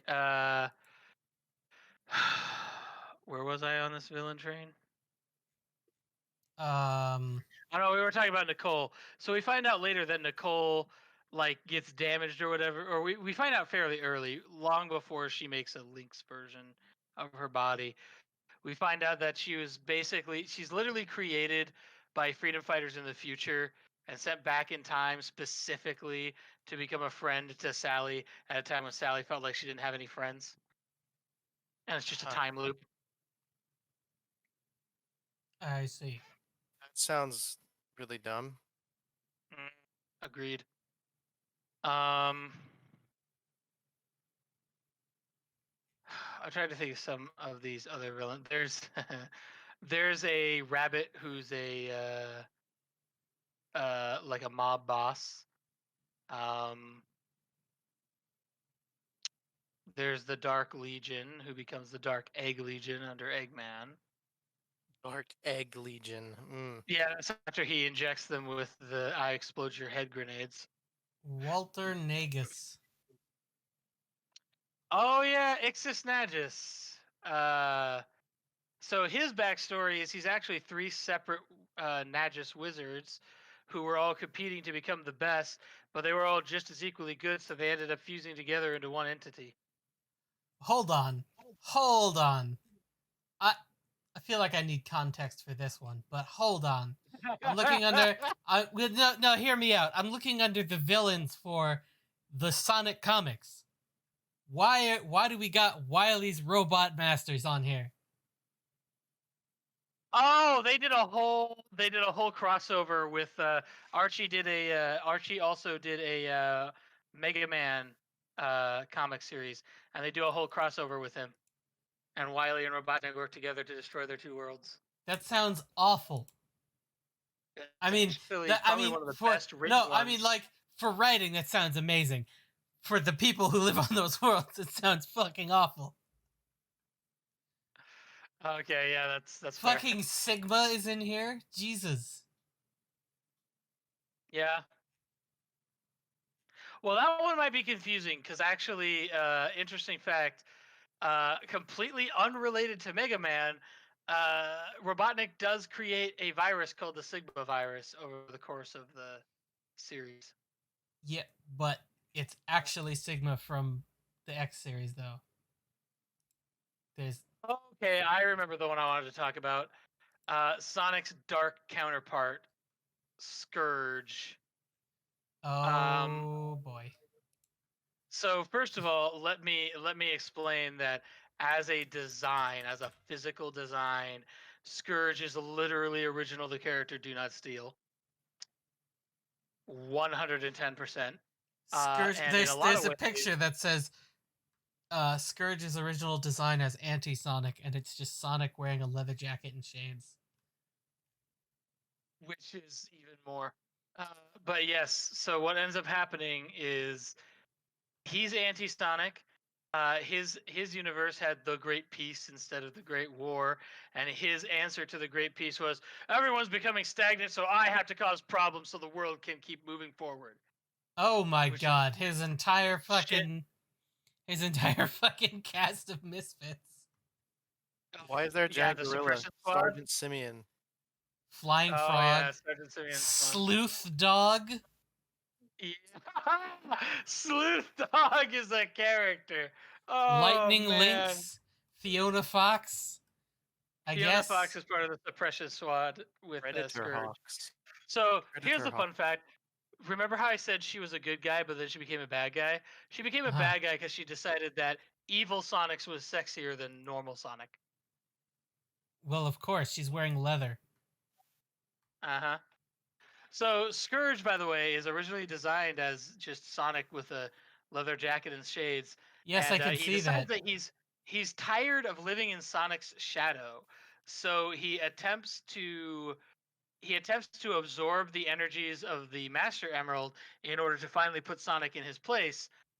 And instead, he gets mauled by Locke, which is why he has those two big scars on his chest as Scourge.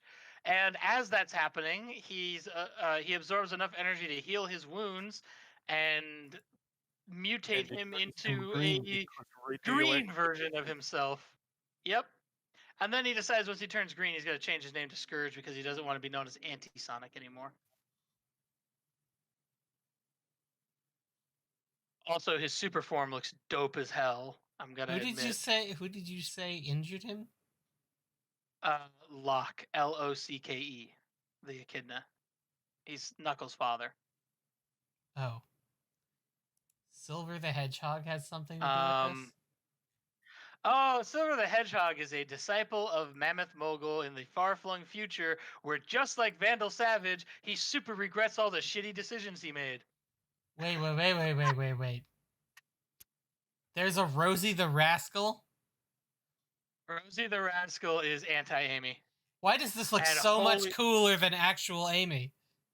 She's a rabid dog. I'm not even joking. She's basically a rabid dog. She has like no chill and no control. I like this character. Her design is awesome. I'll give you that. Oh Nux. Oh my god! Nux What is anti Knuckles, and instead of making him evil, they just make him a pacifist. I was gonna say, he just looks like a hipster. He's got the beret and the Yeah, mustache that's and exactly what he everything. is. He's hipster Knuckles. Also, I should state that anti-Amy does not get the age additional shit that normal Amy did. So she's still running around like a 12-year-old kid Metal who has Scourge. no chill. There's a Metal How do you Scourge? Hold spell on. that? I Hold don't on. remember that being a thing. Metal Scourge from Sonic the Hedgehog number 191. I don't recall Metal Scourge being a thing.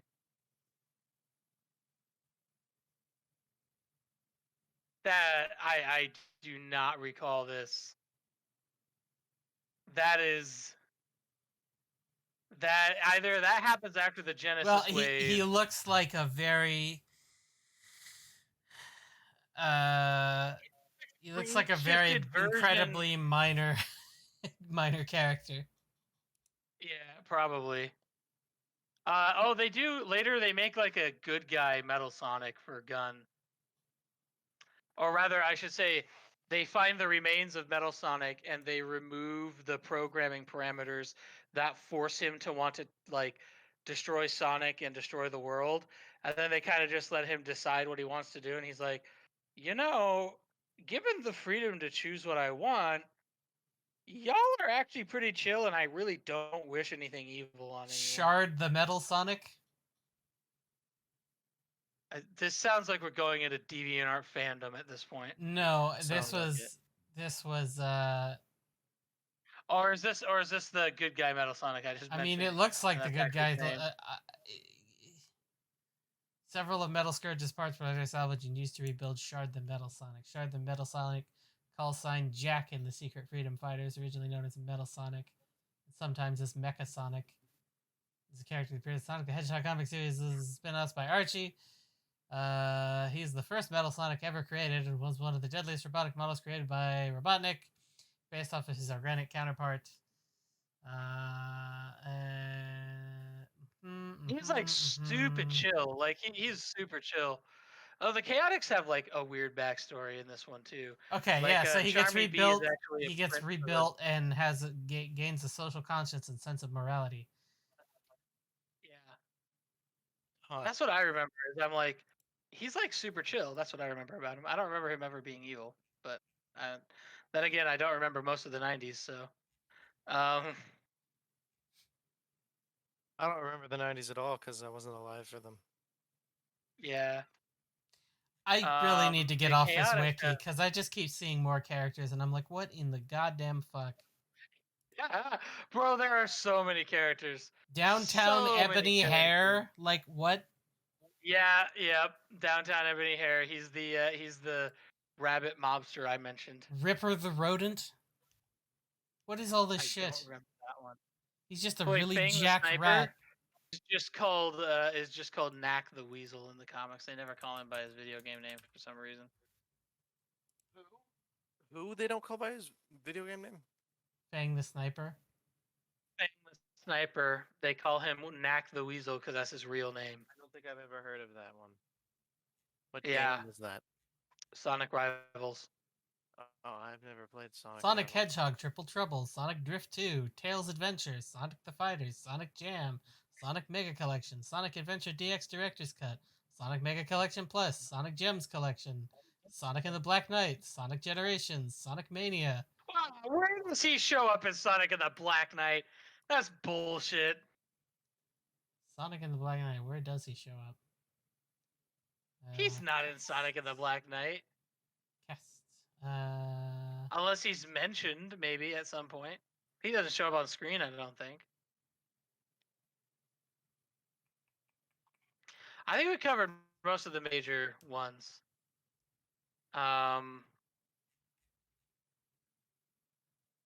As far as like villains go. But like there was Sergeant, what's his name? Sergeant Simeon. So Sergeant Simeon, Fiona Fox, and this other guy I don't remember make up the Suppression Squad. And they're like pretty aligned with Scourge the Hedgehog. They also made up a group called the Deadly Six at some point. Boy, that's original.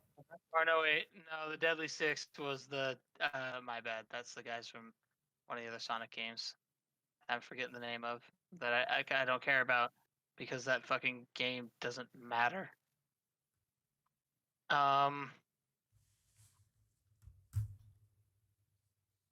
But yeah, the Chaotix have an interesting backstory. I don't remember Vector's off the top of his head. There's like a reason he wears a gold chain. The computer room. Find the computer room. That's all I remember about Vector. But I think that I'll sort of end this on the end of not the end of the comics, but the end of the comics that I got to read was the Genesis Wave event, which is the event where they wiped out all of Ken Pender's characters. They follow that up with probably one of the rawest, coolest fucking arcs ever, where Sally at the end of the Genesis Wave arc finds a way. So what happens is that after the Genesis Wave and resetting the world, an important backstory element to this is a group called the Q.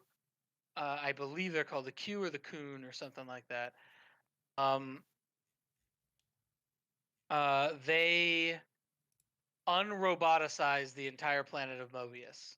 And the only Mobian they leave roboticized is Sonic's father because he was shot through the head, so they couldn't unroboticize him without him dying. So everyone is given their free will back and everyone is unroboticized, and they make sure it's for keeps. And this is a problem for Robotnik because he purposely roboticized himself, and now he's back to being flesh and blood, which he doesn't want. So Robotnik uses the Genesis Wave to reset a chunk of the universe, and in resetting it, he makes it possible to roboticize people again. So he creates a world roboticizer that's on the same machine as his Genesis Wave, and they also established earlier in the series that if you put any mechanical or robotic entities into a roboticizer, it destroys them. So he intends to roboticize the entire world, And then Sonic laughs and says, "Yeah, okay, those aliens made sure it was for keeps, so you can't do that." And he's like, "Even if I can't do that, your entire society will just get blown to smithereens anyway. So what do I care? I'm just gonna activate it." And when he goes to activate it, Sonic and Robotnik are fighting, and Sally figures out that she can stop the roboticizer. But the way she does it is she can't stop it from firing, but she can force it to only affect one thing. And she turns all of its attention on her, and she's the only one that gets roboticized. So Uh-huh. that causes a huge explosion in the Death Egg 2, which she takes a chunk out of that and everything. And after that happens, Robotnik is like woozy walking around like, what the fuck just happened on my super ship? And Mhm. then and Sonic and company are like brushing the dust off him and everything, like, all right, I guess we finish off, we take Robotnik in, and then all of a sudden, from the rubble comes Mecha Sally. The problem with this is Mecha Sally is now literally Sally, but evil. And the real problem is that they've spent a lot of time building her up as the tactical and strategic mind behind everything the Freedom Fighters do. And she knows all of their weaknesses and exploits them like hell. And Robotnik's basically just like sits back, and Robotnik is like fucked up right now. So he just sits back. He's like, "Yeah, I deserve this. I deserve to be served by something that badass." He's totally fine with it because it's also like a psychological torture for the freedom fighters, because the Mhm. person who was the one they looked up to, the one that led them and cared about them, and largely was their reason for being successful, is now suddenly their greatest enemy. Mhm. And it was a really good arc that eventually ends with her getting de-roboticized and everything, but um it's just there's a lot of cool like character interplay in that one, and it explores it takes its time to explore that these characters are not the characters that existed back when the comic was new. They've grown and changed a lot, you know. Poor Uncle Chuck. Poor He- Uncle Chuck, indeed, he gets shafted 5 ways to Sunday. What happens to him? Oh man, so Uncle Chuck invents the roboticizer as a medical tool. It gets robbed, reprogrammed, used to turn his entire nation into a slave army for a guy he hates. He manages to escape, but his brother and his brother's wife both get roboticized. So he takes their kid, Sonic, and vows to raise him right. Finds out that Sonic has a super speed power that is not normal for the Umobian race to have. Realizes that if Eggman ever gets his hands on this, it's a problem because the roboticizer amps up your powers and abilities as well as turning you into a robot, uh, which would make Sonic a very big problem for Mobius if he became roboticized. He opens a chili dog stand because he feels that after the roboticizer Chili was used for evil, he kind of has an Einstein complex about it. Had I known that my had I known the theory of relativity would have been used to create such a heinous weapon, I would have been a watchmaker. That kind of attitude. So he doesn't want to invent anything else because he fears that if he invents something, Robotnik, who now pretty much controls the world, will get his hands on it and will use it as a weapon. Um, which, in fairness, that's what he did before, so there's no good reason for him to believe he wouldn't do it again. He tells Sonic that his parents are dead in the hopes that Robotnik cannot use his parents against him, which bites him in the ass when it comes out that his parents aren't dead after all, and Sonic just just drives a wedge between him and Uncle Chuck. And while Sonic's off having a teenage hormone-induced rampage, Robotnik swoops in, scoops up Chuck, and roboticizes his ass too. Yeah, Wow. poor Uncle Chuck.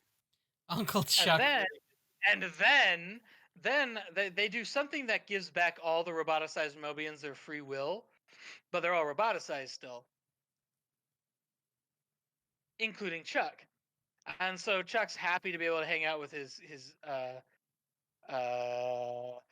nephew again. And at some point in the future, Robotnik takes back control of all the roboticized Mobians.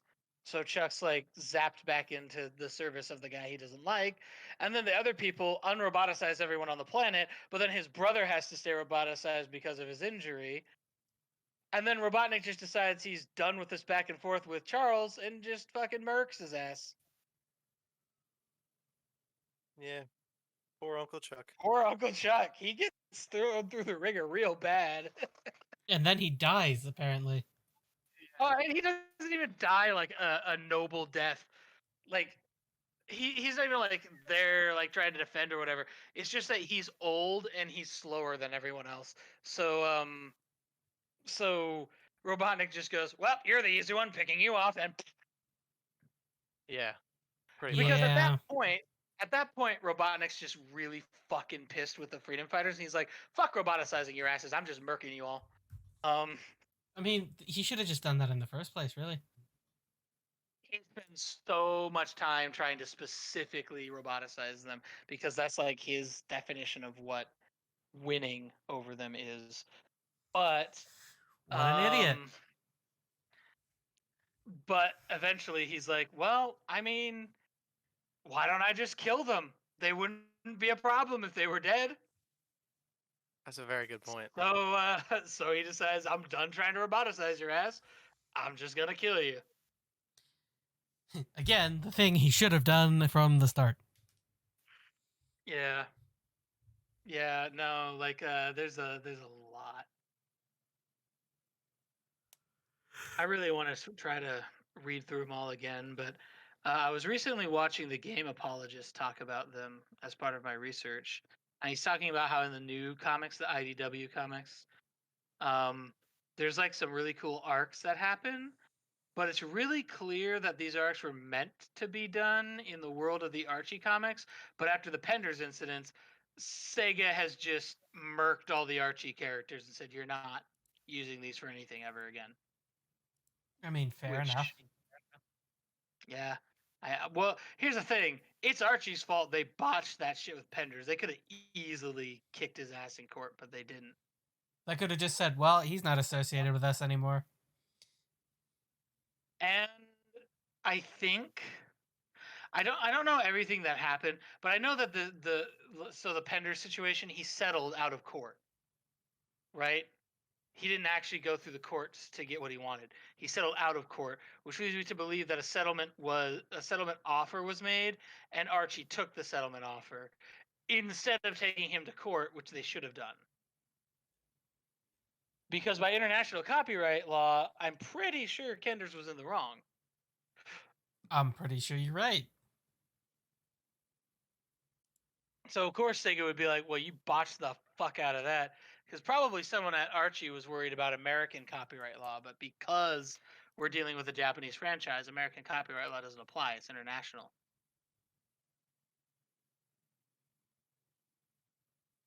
Yeah.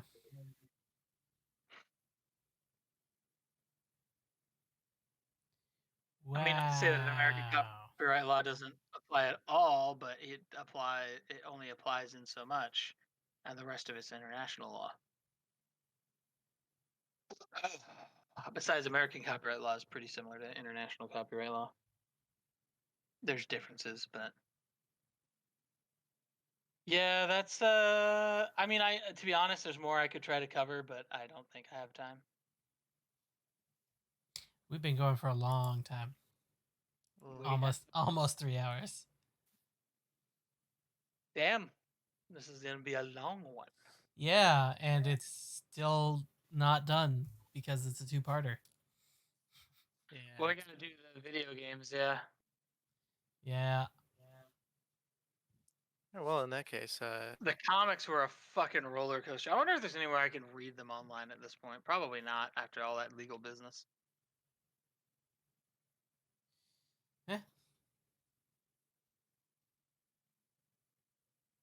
Anyway, do we have any anything Any closing comments from the this was an entire fucking world that I had no fucking clue about. Yeah. Except for like very few things from. There's a couple of things there that like I've seen before, and I'm like, I assume that was somebody's OC, and it's like, nope, this is from the comics, and I'm like, what the fuck? So I yeah, watched one of a the whole things thing. I started watching that was fun to do as sort of a side thing while I was doing research was there's a bunch of YouTube videos of people who are aware of the comics and people who aren't, where they'll be like, the person aware of the comics will be like, we're going to do a video where my friend guesses Sonic characters. And of course, they'll start off with the easy ones like, oh, that's Sonic, that's Tails, that's Dr. Robotnik. And then they'll throw him for a loop with like Scourge. And this guy's like, oh, that's a fake Sonic character. That's an OC. That's not a real Sonic character. And they're like, nope, it's a real Sonic character from the comics. Like, bullshit. And then they Google it, like, how is this a real character? I'm pretty sure I said that about 50 times today. Oh, dude, I said that. There were characters in there I didn't even know existed. Yeah. I mean, it's one of those things where I'll close out on this. So it's been a long time since I read the comics thoroughly. I only own the first 9 volumes of the archives, and the reason that it's been so long is way back, probably easily 10-ish years ago. There was a guy on YouTube called Sonic Comic World, and he literally bought all the comics. And just so we're clear, the comics branch out. So you have the Sonic the Hedgehog main comic line. There's like a 3-part miniseries for Tail, a 3-part miniseries for Sally. There was a whole comic line about Knuckles the Echidna. There was a separate comic line called Sonic Universe, and the way Sonic Universe worked is it would do 4-issue or 4-volume chunks, and those 4 issues or volumes, I can't remember which it was, were parts 1, 2, 3, 4 of a singular story. But the thing is, all those stories from all those different comics all intertwined into the same story. So if you didn't read all of it, you're not getting the whole picture. So it's So like this guy, Sonic it's like Comic a comic World, version of fucking that one movie from Quentin Tarantino, Pulp Fiction. Yeah, that one. yeah. Was there missing stuff that wasn't in Pulp Fiction? No, it's just the whole thing Or where no, it's like it's just to get the whole intertwining story. stories, yeah. Yeah. Yeah, it's intertwining stories. You're right. You're right. Yeah, it's very similar to that. So the thing is, this guy would get all the comics and then scan them and then just put them into YouTube videos, and you could read them at your own pace. But of course, Sega fucking shut his ass down for that because that's money. Obviously. But I mean, it was more the Wild West. There was more Wild West in YouTube 10 years ago. So, 10 to 12 years ago when this guy was doing this. So I got to read up to issue 200 and something, which is when the Genesis wave happened. And the last thing I got to see technically was Mecha Sally coming out of the rubble. I didn't technically read what happened after that. I've just been told. Fun fact, at the risk of super exposing somebody, there is somebody who's doing exactly what Sonic Comic World did, but for the IDW comics right now. So if you can find that, enjoy it while you can, because I promise you they'll shut it down. Yeah. That's okay. I don't intend to enjoy them. I was saying, if anyone watching this who wants to read the new line of comics, just letting you know it's there, but it won't be there forever. It probably won't even be there for long. That somebody will figure out that that guy's doing that, and they will shut him down. Yeah. That's okay. I don't think I need to read these comics. I think it's a whole ass some weird shit. It's a lot. Yeah, I don't think Yeah. A lot. honestly, I don't think I'm interested in reading it either. I think I'm cool with, go fast, eat chili dogs. Yeah. yeah. All Anyway. right. Well, that has been the tutorial on the Sonic the Hedgehog comics. Hopefully, you learned something. Yeah, if you did, let us know Let us know in If the you did, comments. let us know about all the characters you didn't know exist until today. Yeah. Like every single character we mentioned except Sonic and Tails and Amy and Knuckles. Dude, one of the guys I was watching videos for, and this is like a great way to show like how people feel about the comics versus the games. When he was trying to talk about comics characters, he was like, "There's 3 Sonics: Blue Sonic, Fox Sonic, and Red Sonic. That's it." And I'm like, well, he's trying to say Sonic, Tails, and Knuckles, and we don't need more characters than that. Uh-huh. So, Yeah. I mean, that was just his his opinion, and I get it, because he was going through things like looking at Scourge and all that. This has been the tutorial, and we should probably actually hit the stop recording button at some point. We Yeah. probably should. I So, will, I will blabber on forever if that doesn't happen. So everybody say goodbye now. Goodbye. Goodbye.